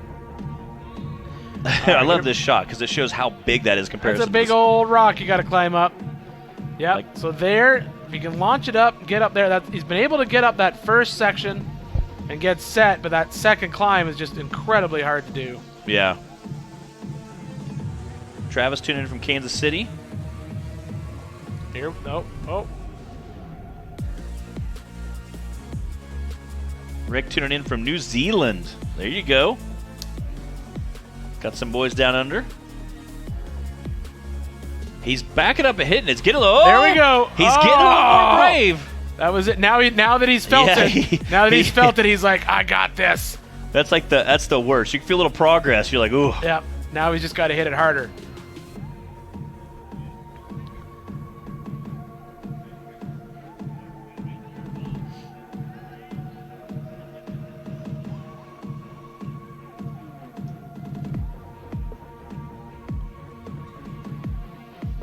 Yeah, you got a little taste of it. He knows what he wants to do now. So He's just got to get it lined up, and if he gets that bounce again, he'll just stay in it a little bit longer. There it is. Oh, man. That front suspension is just unloading on him, and he just no traction. Oh, he looks like he shut it off. Maybe he stalled it or took a little bit of a hit there, and it shut down, but it looks like he got it restarted, or he's restarting it right now.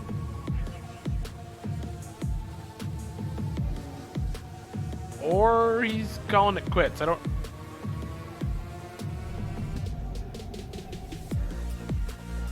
He's reaching over onto the... Got a wrench? He's like, wait, hang on. He's making some adjustments.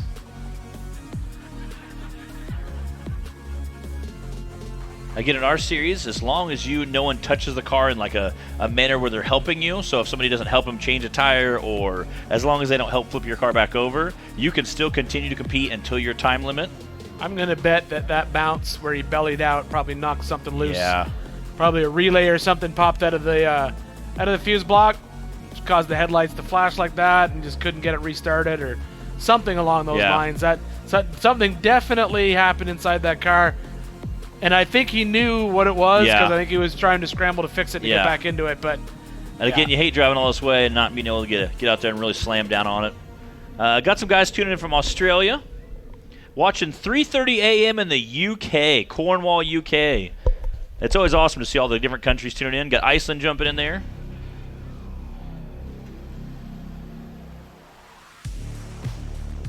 Nevada, Washington, Kansas, Georgia. Somebody asked why I wasn't racing. Well, you see what happened was. Well, you see what happened was. It's a good time to race out here, but it's also a lot of fun to be in the booth talking about off-road racing. It's kind of like a dream job to be in here talking about off-road stuff, watching it. And I can't do both. So this one is a little easier on my back and the pocketbook. Being able to come out here and hang out with Ian or some of the crew guys that come out this week and talk about it and shed some light on some of the rock bouncing community. And I have a huge community that follows us on, like I said, on the Midwest and the East Coast guys. We have a huge group of the Iceland guys that come and race with us. So it's a lot of fun. It is fun to race out here, but it's also fun to fly home. My 6-hour plane ride home is a little easier versus 40 hours of driving. A little bit easier than driving for 30 hours. Yeah. Yeah, it looks like they're dragging him off the course. Again, we're not sure what exactly he broke, but we did see him reach. Looks like he grabbed a wrench or a hammer or something. Looks like he was unable to get it started back up whenever he had it. Whenever he had an issue with it shutting off. But the safety crew's out there getting him. Oh, we got a strap wrapped around a tire there right now, but we'll get that taken care of. Daniel tuning in from Venezuela. Venezuela. Yeah. Woo. Some rock bouncer guys down there. I know we have a guy that follows our series that's from Israel that has a bouncer that he'll post some videos sometimes. Oh, here we go. Here we go. That's got crazy Canuck written all over it. It is. Look at that. It's got the red whips. Yes, this is Kyle Walton. So he is from Sunday, Alabama, Alberton, Canada. He's 29-hour drive here. It's Alberta. Yeah, Alberta, Canada. Alberta. 29-hour drive here. I was surprised it wouldn't be longer from there. Just so you know, that's where all your gasoline comes from, my friend. He's from the tar sands in Alberta, and you can see he's off and in I a asked him, blistering Canadian pace. I said, what made you want to come here? And he said, this is just coming to Hammers is a bucket list thing. Absolutely, He said, so I put all my buggies in the rig. We fired up the big diesel semi. We loaded some stuff on trailers. So we're racing the Shootout now. We're racing a 4400 car later this week. He has a ton of big stuff on his rig. He's also co-driving a 4800 car called Free Candy. There's little pieces of candy on the side of it. Free candy. Free candy. And that's not how he said that. What he said was what he would have said was, oh, geez, Matt, this is like a bucket list idea for me, eh? So I wanted to come out down here to California and show all you boys how it's done, huh? That's pretty much how it was. I'm going to get the Molson out, and I'm going to give her the beans, boys. Yes. That's what he said, just so you know. I can translate that. I speak it quite often. While drinking a cold beverage. Oh, there's never a time when he doesn't have a cold beverage in his hand. Absolutely. He's running a 383 stroker, 400 transmission, SCS transfer case, 2-to-1. He's obviously running the 2.5-ton axles. We saw a couple guys run. We have at least one more guy running those. He has the WCR Meteor Hater kit, which again is a planetary outside, which puts a whole lot less stress on your axles, which helps you run, a 2.5-ton axle. So he was super pumped about that. Neil and Owlie at the Western Canadian Rockwell, or WCR, they do a ton of the 2.5-ton mega truck, big stuff you see up in Canada right now. So he has a big wheelbase. He's also running a 58-inch Mickey Thompson. That is a giant tire. It is. I think he has a really good chance of hopefully clearing that second stage. We'll see here in a minute. And four-wheel steer as well. Yes. So he is rims. I asked him because he has some massive beadlocks on there. His rims weigh 120 pounds per rim and 232 pounds per tire. I'm like, that's more than my entire buggy, I think. So just so you know, that's the same in Canada as it is in America. Yeah. Where those pounds are the same. There's not I don't have to deal with Jim and his metric tons during this conversation. Pounds is pounds. They're all the same. But here he is lined up on the first wall. 9 feet tall. He's 114 inches wide, and he's 9 feet tall. That's the only rig. Problem with this particular part of this course. Yeah. 9 feet added to the top of that waterfall is a long way down. That would be like, for him, it would be like falling off the CN Tower. Yeah. It's a massive rig.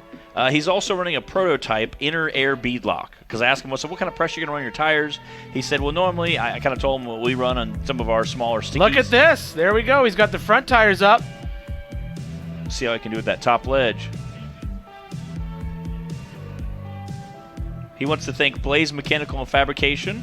They designed the Kingpin kit that he runs. Mike and Nikki. They helped him out. Also, fabbed up interior. They helped get some of the rims and stuff done. Gary from Freestyle Projects. Again, like I said, 9 feet tall. He's 7,500 pounds, which actually I thought he'd be a little heavier than that. That's pretty light. Compared I should to also how heavy point he out, is. if he's from Alberta, Alberta is like Canada's Kansas. That's probably the most vertical that truck's ever been in a long time. Canada doesn't have that doesn't happen in Alberta out there, Yeah, they were amazed. They're like, wow, these rocks are really big. Yeah, they got to get over to the Rockies to see some big mountains like we have out here in Johnson Valley. But, yeah, he's definitely... he's getting with it. He is, as they'd say, giving her the onion. Yeah. That's what he's doing right there.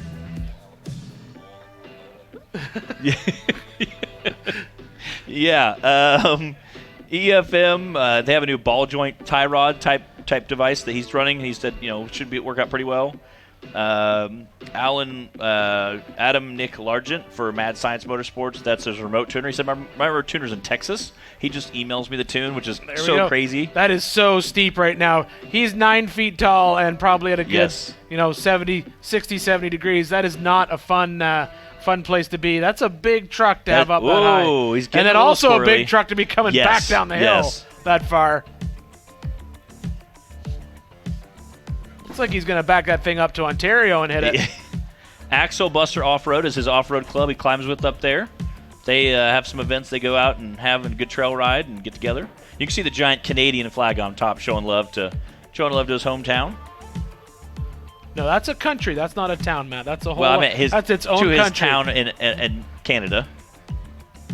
Again, those are a non-sticky DOT, and you can kind of see a little bit. So some of the buggy you've seen kind of had a little bit He's easier moving time. around some rocks for everybody down there. is. He's helping out. Yeah. So I think you see the difference kind of between a DOT versus a full sticky. Again, if he can get those tires up there, I think he can. He has the wheelbase. Well, he was up there, but Yes. it was rather. You could tell he sort of instantly stopped and said, Yeah. no, I'm good," because that's a big fall. Yes, and he said I've wheeled this truck for so long that I know the braking point. So he goes, I'm very confident on where my truck can lean and where it can't. He's taken that super far left line that we've seen a few people. We've seen a lot of action over there, but that seems to be where he thinks he's going to make the most forward progress. The second ledge seems so much taller over there, though. And again, maybe he's trying to get just up that section there and then over more to the middle.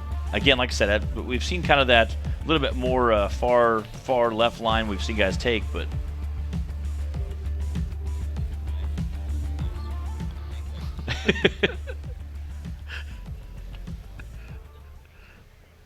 again, Kyle's a really great guy. Like I said, he's co-driving a 4400 car later this week, the free or a 4800 free candy car. So they're just down here to have fun. He is. He said we're going to do as much racing as we can. He said this is our first time. It's absolutely a bucket list thing for us to be at the Ultra 4 King of the Hammers. So he said, and obviously doing the shootout with such a big rig was super cool.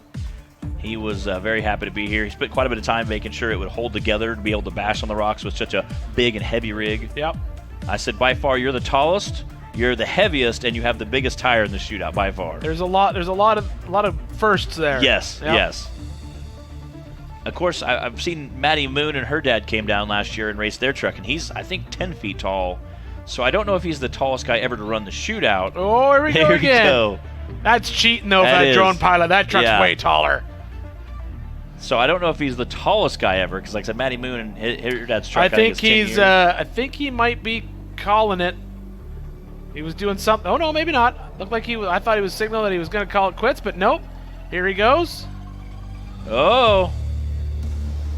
Again, after you get some of the drivers get a little upset and they just they let their emotions take the control, and it's a good time for us because we get to watch them. Yep. Even if bad things happen, it's still a good time for to watch. But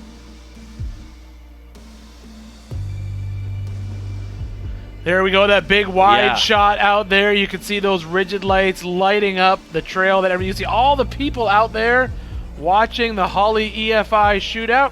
and it shows how massive that mountain really is. It's a big old chunk of rock up there, and you're just trying to drive up one little part of it. Yeah, when a 9-foot tall mega truck doesn't really look that tiny big. and tiny, yep. You can see everyone's out here having a great time in Hammertown. They're either on location watching the event. You can see all those people down there enjoying those rigid lights lighting up the course. Or they're here in Hammertown watching it on the Jumbotron. Oh, it looks like he's climbing out. He must have broke something. Looks like he's done. Look at that. See, that's pure he is Canadians. so pumped. That's climbing. participation Canadian. Yes, we did it. We are here. He's going to get some maple syrup out, isn't he? Looks like he's reaching for some syrup. Or a Molson Canadian, one of the two. He's digging pretty deep. I'm a little worried here.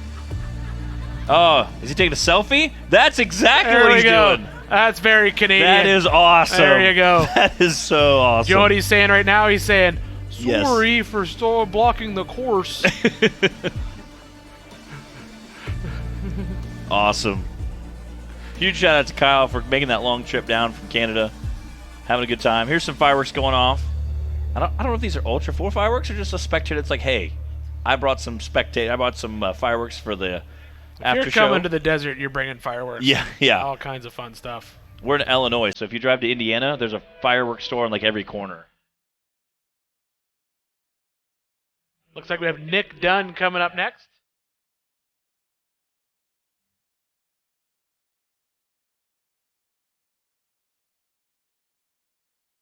Ooh, that's a cool looking little rig right there. Look at that. This is Nick Devlin. He's in Bastard Buddy. He's coming out of Kaiser, Oregon. And he looks like he's ready to make a statement as well. Yeah, he's moved. Oh! And come his on, statement upright it. is. There we go. Come on. Get back on your wheels. His statement is, I will be the first to roll. Yeah, man. His statement that is, stinks. that was literally he didn't even get a chance to say, hold my beer and watch he this. Didn't. He just got the watch this. He's running a 6.2 LS3 that is tuned, and apparently it was bouncing tuned pretty hard. Too much. Too much tuning in that match. Turbo 400 Atlas race case. He on 2.5 tons. There's a replay of it. Like I said, there man, we go. That stinks. Wish you could have got a little more roll out of that and brought it back over again on all 4 tires. Those Rockwells weigh a lot when they lay over to have a nap. Do. Yeah, the Rockwells, when they want to lay down and have a little bit of a dirt nap, it's a little heavy to get them rolled over. All right, well, while we get this recovery taken care of here at the Holly EFI Shootout, presented by King Shocks and Action Sports Canopies, we'll be right back with more action from Johnson Valley, California.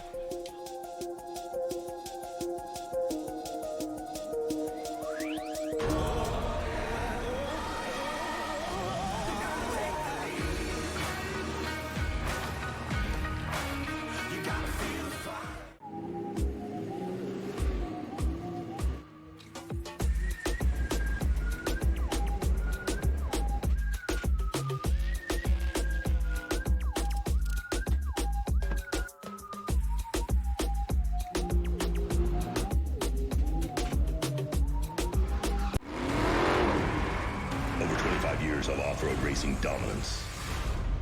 Proprietary patented race technology. Proudly made in the USA. Unparalleled customer service and support. The choice of champions. King Shocks. The leader in off-road shock technology.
Let your queries be known. Yeah, hi. Instead of letting passengers wrap their arms around us, can we put little handles on our jackets?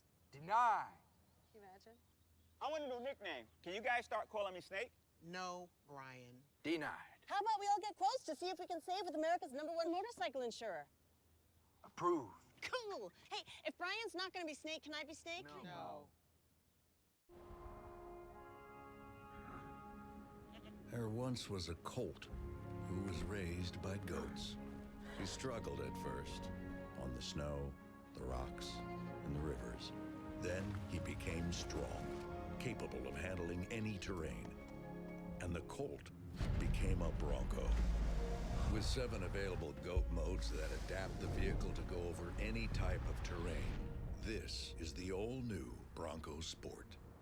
It's time for electric to turn into lightning. An electric truck that can haul on both ends, that can help build your house, and if need be, power that house. That feels like a bullet train and works like a freight train. The fully electric F-150 Lightning.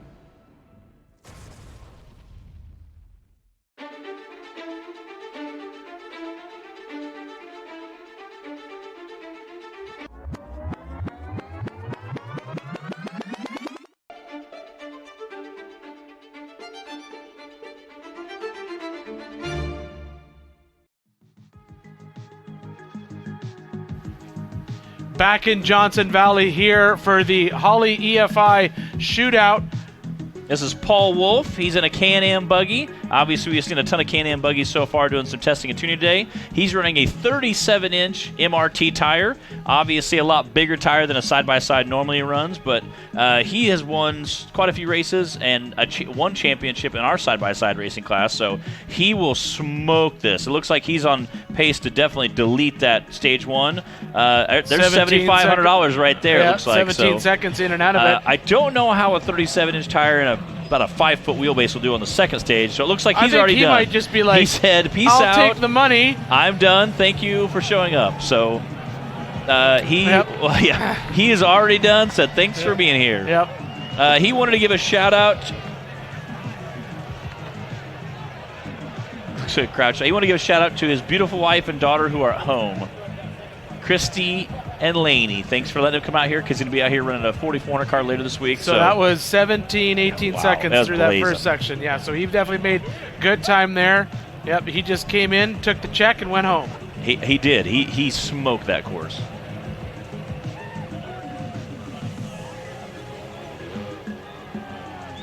Getting a tube chassis buggy here with a Jeep front end, so I guess we could kind of call it a Jeep. But that's the first Jeep we've seen. Yeah.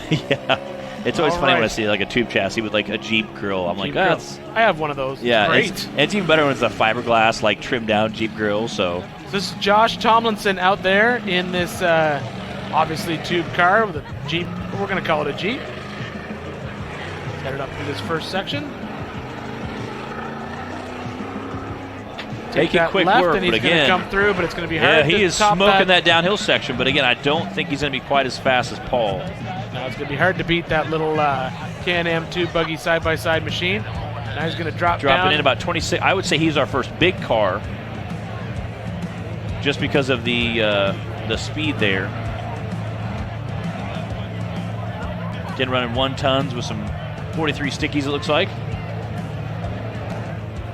We'll see if he can put those to work, kind of get those 2 ledges.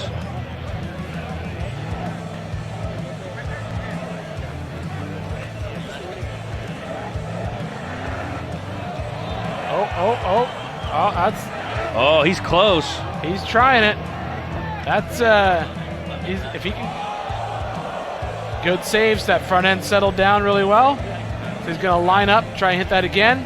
Now he's got a taste for it. He's got to get lined up perfect and just basically let it get in there and do its job.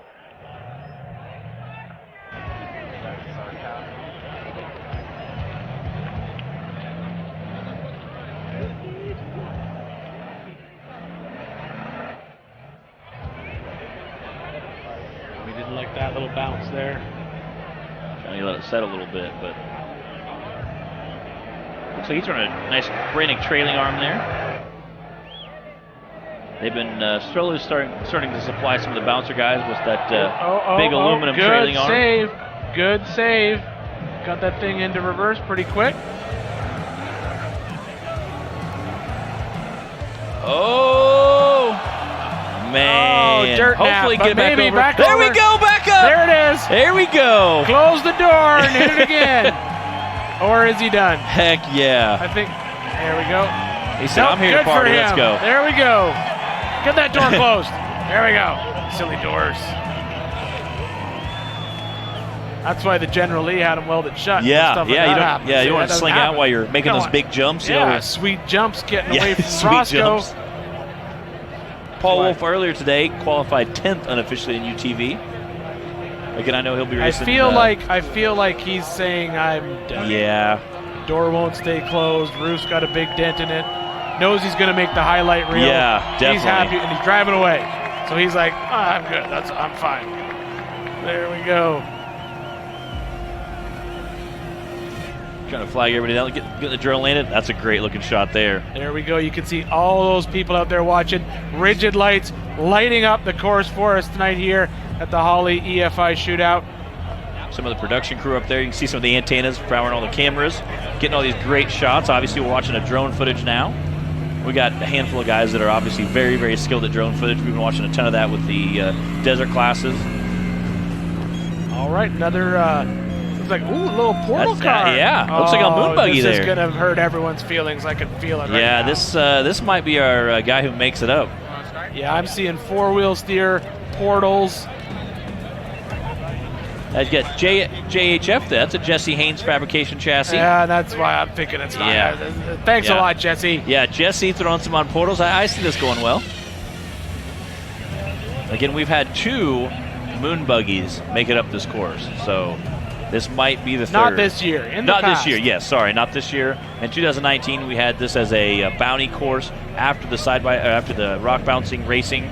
We did this as kind of a bounty thing, just kind of a fun. And this is Jeff McKinley and a Jesse Haynes fabrication. Obviously, front and rear steer, portal car, and we'll see if he can't make it up there again. Like I said, 2019 we had 2 cars make it up. Looks like he's running air shocks on it. They got that nice little air shock bounce as he makes his way up through there. We're gonna see some good old technical rock crawling when he gets over to these ledges. Pretty open there. Got some triangulation with a pretty open view. So we'll see how he does. Again, taking his time, about 30 seconds roughly coming through that gate, so taking his time there for that stage 1. But again, if you can make stage 2, that's another $2,500 in your pocket. Not a bad day's work for 45 seconds worth of work. So that's a lot of beverages. Yeah, I still don't think the investment pays off. Just so we're all aware. Way more money in that car. Yeah. You could justify it that way. That's and here we go. Watch this. We're going to see a technical rock crawling clinic here. Look at him running the rear steer. Rear steer going over. He's going to crab walk over to that far right-hand side if he can.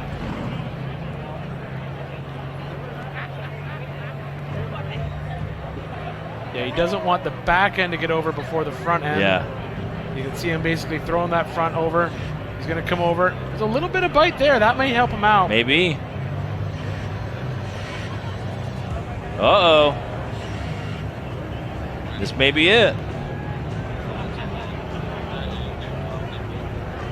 I always say these cars are like spiders. They kind of just creepy crawling right over the rocks. Kind of just sort of walk it's kind of all impressive over what the they place do. Yep.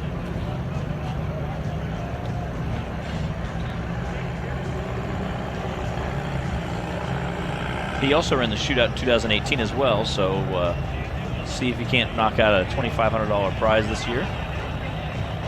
Again, this first stage, the fastest time for the first stage will be $7,500, and the second stage will be $25,000 if we have a finisher.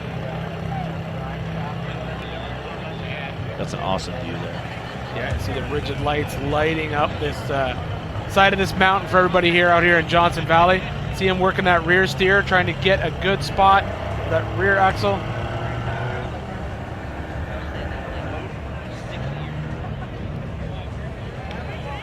Again, you can see him kind of working it back and forth there. Maybe come back down, get a little different line.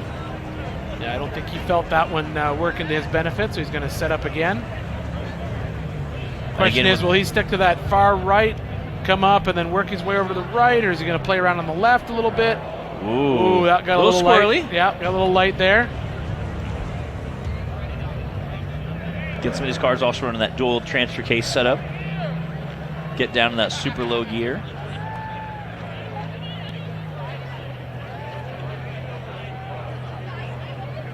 Ooh.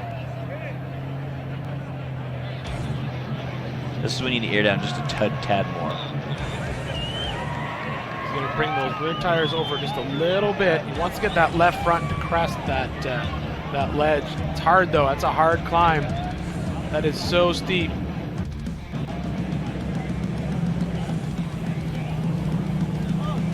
Oh, that's looking good though. That is looking really good. At that, you almost need to just kind of gas it, get the front end bump over. Uh-oh. I think he's over. We may have it.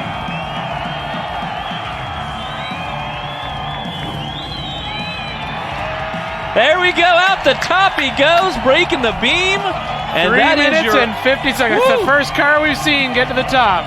That is your only finisher so far. Again, you can see lots of light flashes out there. People taking pictures. That is going to be incredible. Climb out of the car and shake your hand. That's impressive. Heck yeah.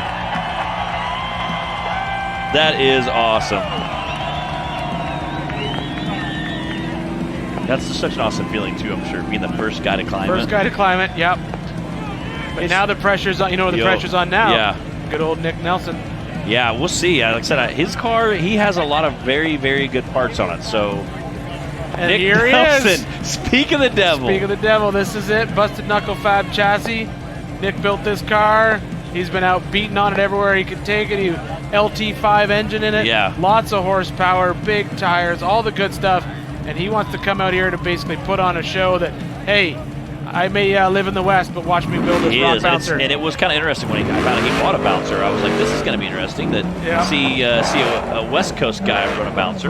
Yep, he did But a Nick great Nelson, job. if you've seen him drive a Ultra 4 or you've seen him drive his trophy truck, he has no problem being pretty violent. Okay, he has to beat 11.0.42, and he hasn't done that. So again, it's going to be hard to kind of beat. That's a smoking time. Yeah, but I don't think his goal is going to be to come up here and put on a show on that double ledge. That's where he's headed.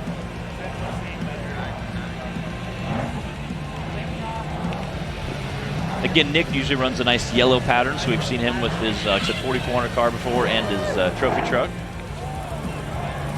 Oh, I'm surprised to see him do a little bit of crawling, it looks like here. I thought he would just come up here and jump that first ledge and land on the top. He might have said, hey, let's get try out, throw some beard on. There we go.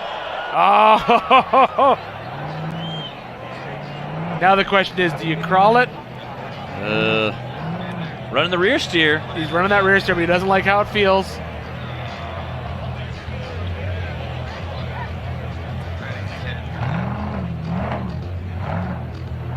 Again, maybe he's might try to crawl it once or twice before he backs up and just sends it to the moon. I could potentially see him doing that. I think we're going to see him line up here, get it lined up, and then I think we're going to see some excitement. At least I hope we're going to see some excitement. I hope so, yeah. Nick has been putting on. He has. Here we go. Here we go. Come on! Oh, he felt it going bad, and he got out of that in a hurry. Saved it really well. Still got lots of time. The Jesse Haynes Fab car did not come out until, I think it was 3 minutes and 50 seconds. So he still has lots of time to get up there and mess around.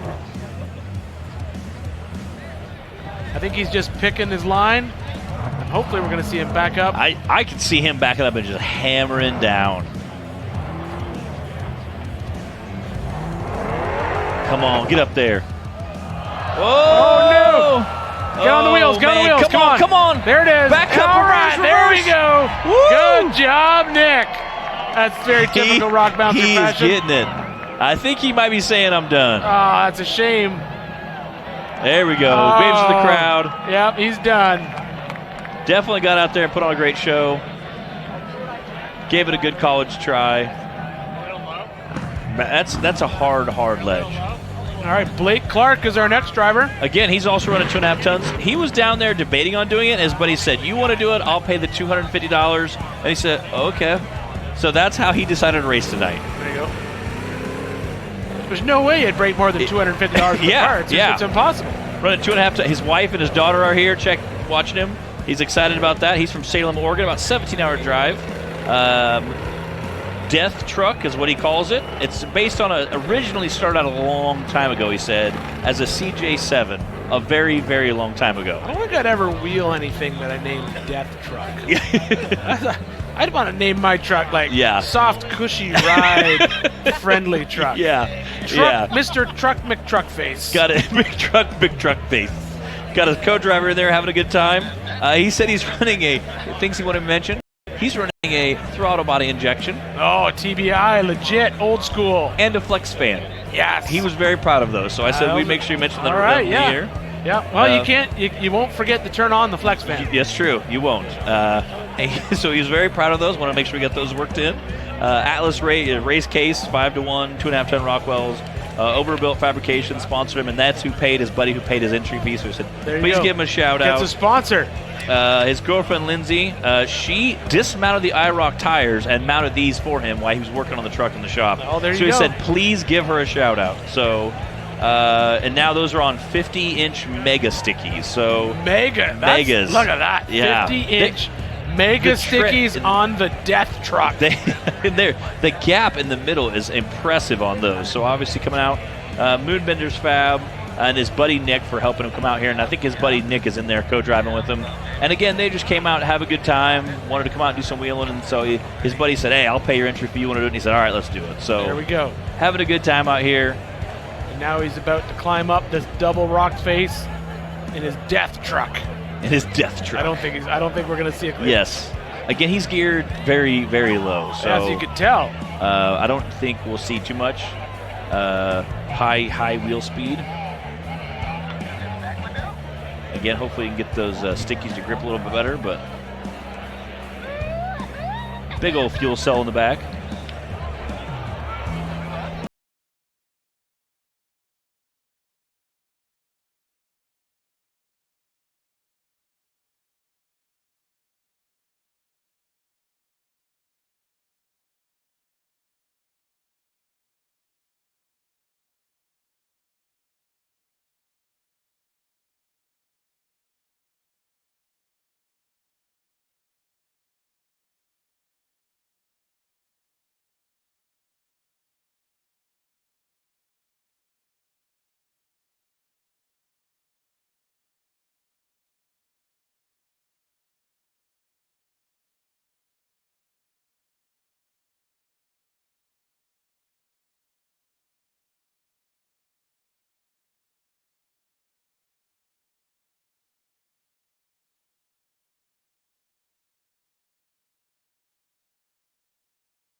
Out some of the sites like Backdoor and some of the other stuff that he's really super excited. He's seen it on TV for years. He said, I'm so excited to finally come down and check it all out. He's really pumped to be here. So, and he brought, a handful of buddies with him. So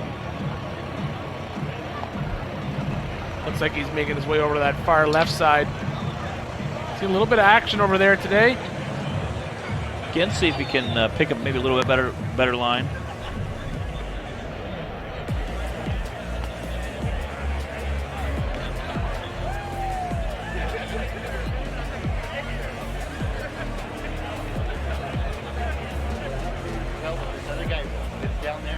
A couple quick people asked about air pressure. Air pressure is kind of a prerogative. Typically, in bouncers will run a little bit less than some of like the desert guys, or an Ultra 4 car. Typically, they run a little bit more air pressure because you're doing a lot of desert. If not, your tires will start heating up. We run a little bit less depending on what terrain. If we're running rocks, we might be a little softer. If we have some big rocks, some big ledges we're going to hit, we might run a little more. So it depends on what the course is. When I currently run some Mickey Thompson, so I run about 20 in the front, 20 in the rear, 20 to 15-ish, 2018, somewhere in there. My old Super Swampers, I'd run like 12 in the front, 10 in the rear, again, depending on the course. So you'll see guys, and it's a prerogative. All guys will kind of run different pressures.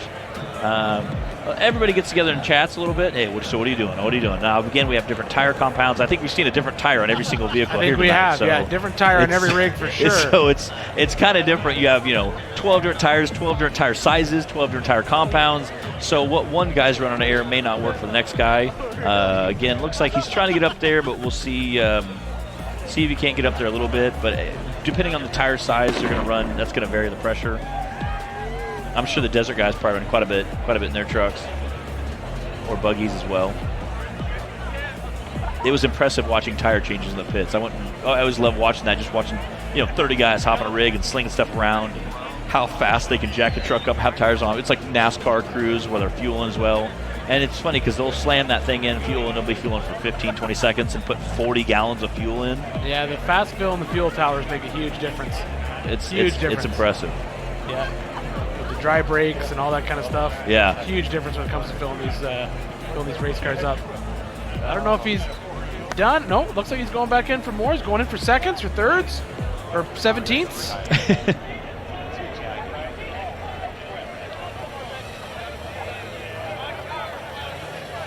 Yeah, this is Blake Clark coming out of Salem, Oregon.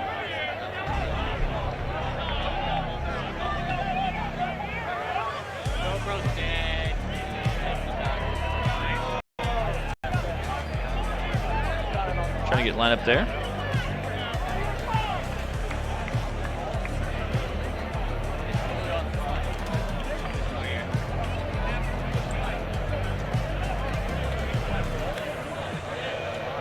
They had part of the crew he's with has a chef cooking meals for them. They brought with them, and it's very handy. We were over there, and she made some peanut butter chocolate chip cookies that were amazing. There you She's go. like, "Why wasn't cookies?" Yes, I do. Those are amazing. Silly question. Oh, Everybody dude, wants they were cookies. incredible. Anyone who asked to offer a cookie, they say no, it's communist. Especially right there, they were peanut butter chocolate chip. They were amazing.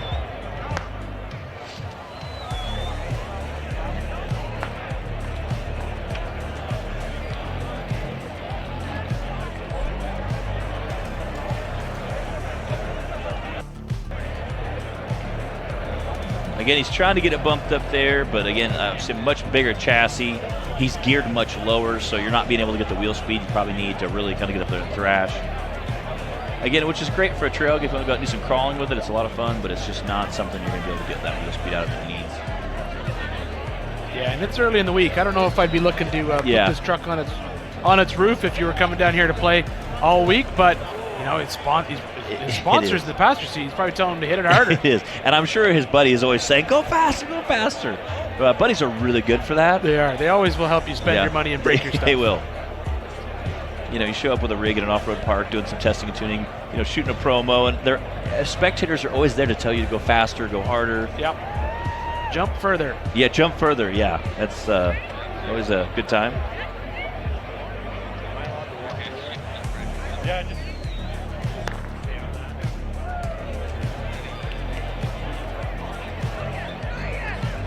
It's so funny to see how little that vehicle looks on this massive hill. And that's right around that 9-foot tall mark. Yep. Probably measuring right at legal width is 8.5 feet. So looks like they're calling him off. Oh, man. I see someone out there calling him off. I think they're going to cut him short. He gave him a thumbs up, and he looks like he's going to pull off. And again, that way, you hate to not make it, but at the same time, you can still get out, do some wheeling this week, have fun, drive around, watch some cool stuff. Again, we've just started. We're like 3 days into like 7 days of racing.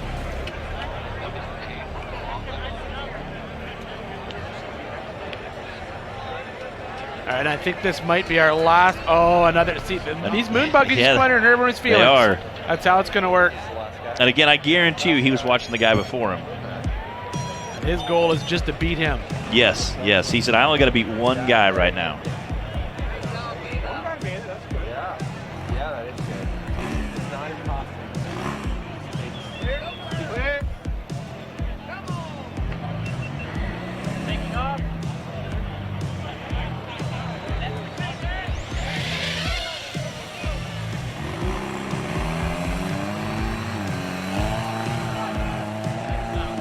All right, and we have a moon buggy off the line here.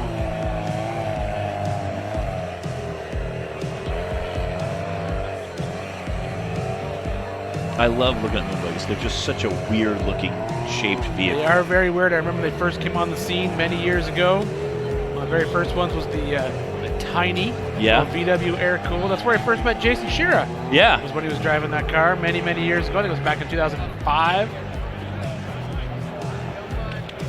Love those bright rims. Again, it's so weird to see how low they sit in that car. Tons of availability. Again, not setting any records there when the first stage, but again, he only has to beat one driver. Looks like we're at 52 seconds down there in the bottom screen. So again, only has to beat one driver, get up the second course, and that's a $2,500 check. Not a bad day. Not a bad day. Nope.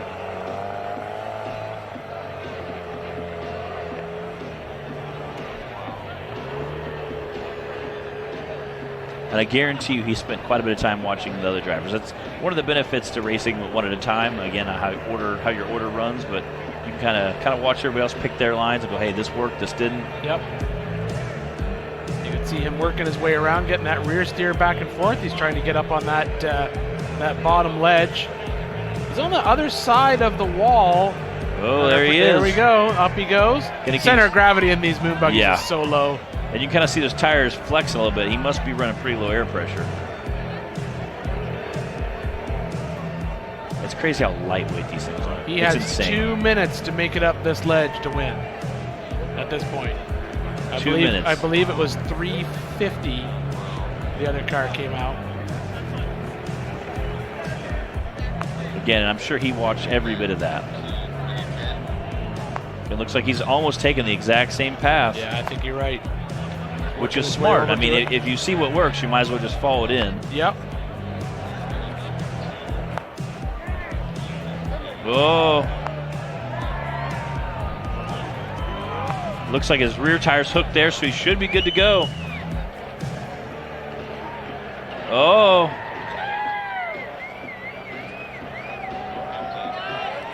Oh. Oh.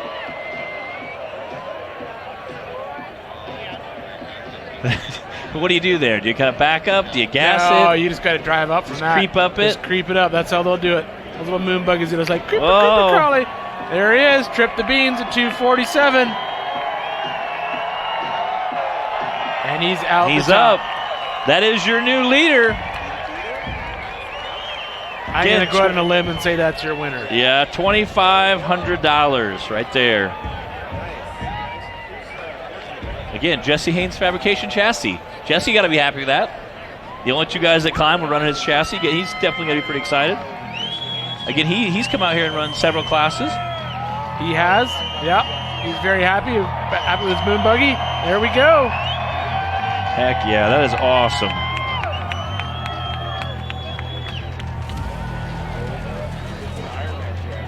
Again, that's Dave Wong coming up for first place for the $2,500 second stage with his Jesse Haynes Fabrication moon buggy. The one that made it before was an Ironman chassis. The Ironman. The Joan driving through there. Looks like he had some laser nut. I know Cody always does a lot of stuff with the moon buggies and the rock crawlers, so laser nut. I'm sure they helped out a little bit with some of the parts there.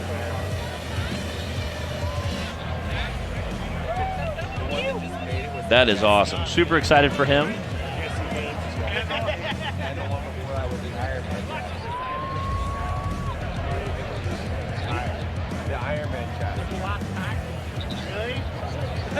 That is awesome.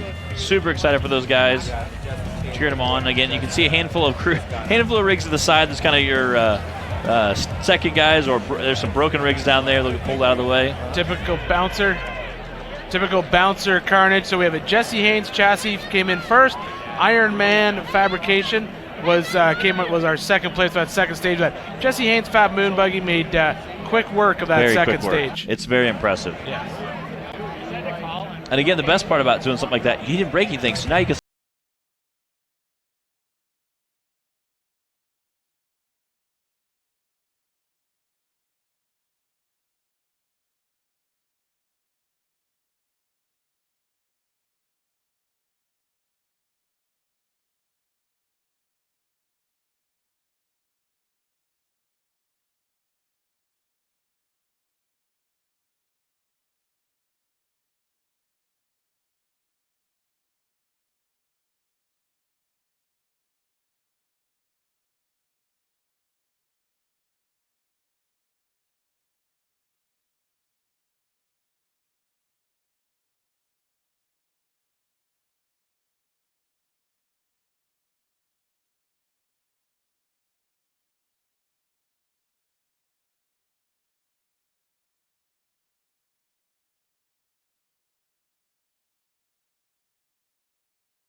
PCI Race Radios, the leader in off-road communications since 1972. Our equipment was developed for racing in Baja, perfected for enjoying the weekend with family and friends.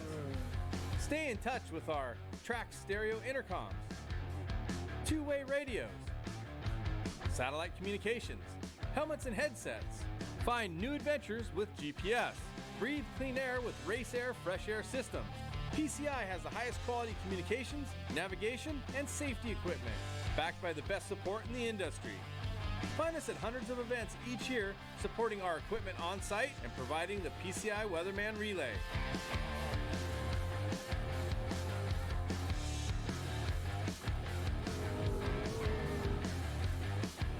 See you in the desert.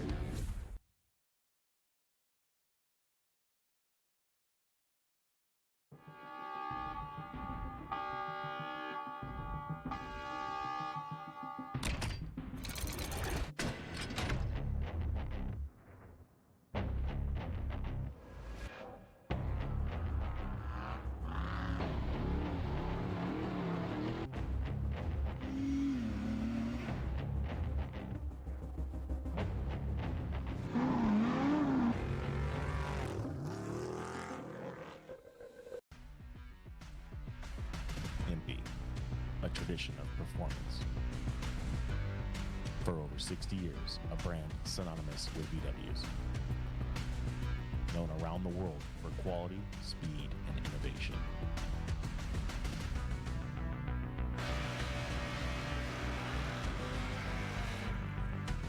Impy, the first in VW speed equipment.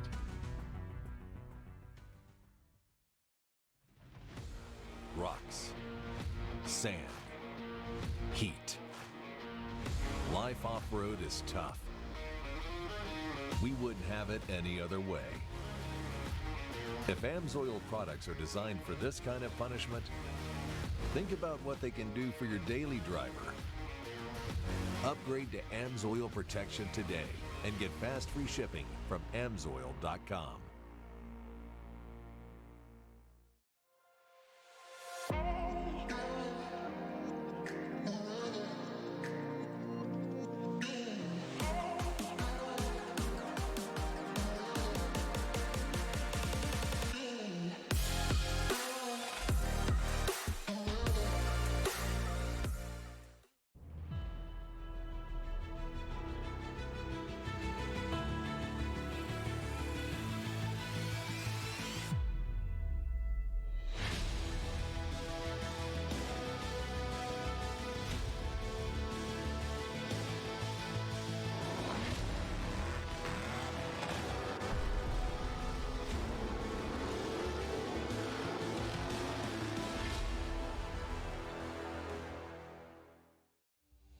So King of the Hammers, it's the toughest one-day race in the world as far as I'm concerned. When you need your winch, that's the only thing that matters. It's about getting to the finish line first. It doesn't matter how you do it.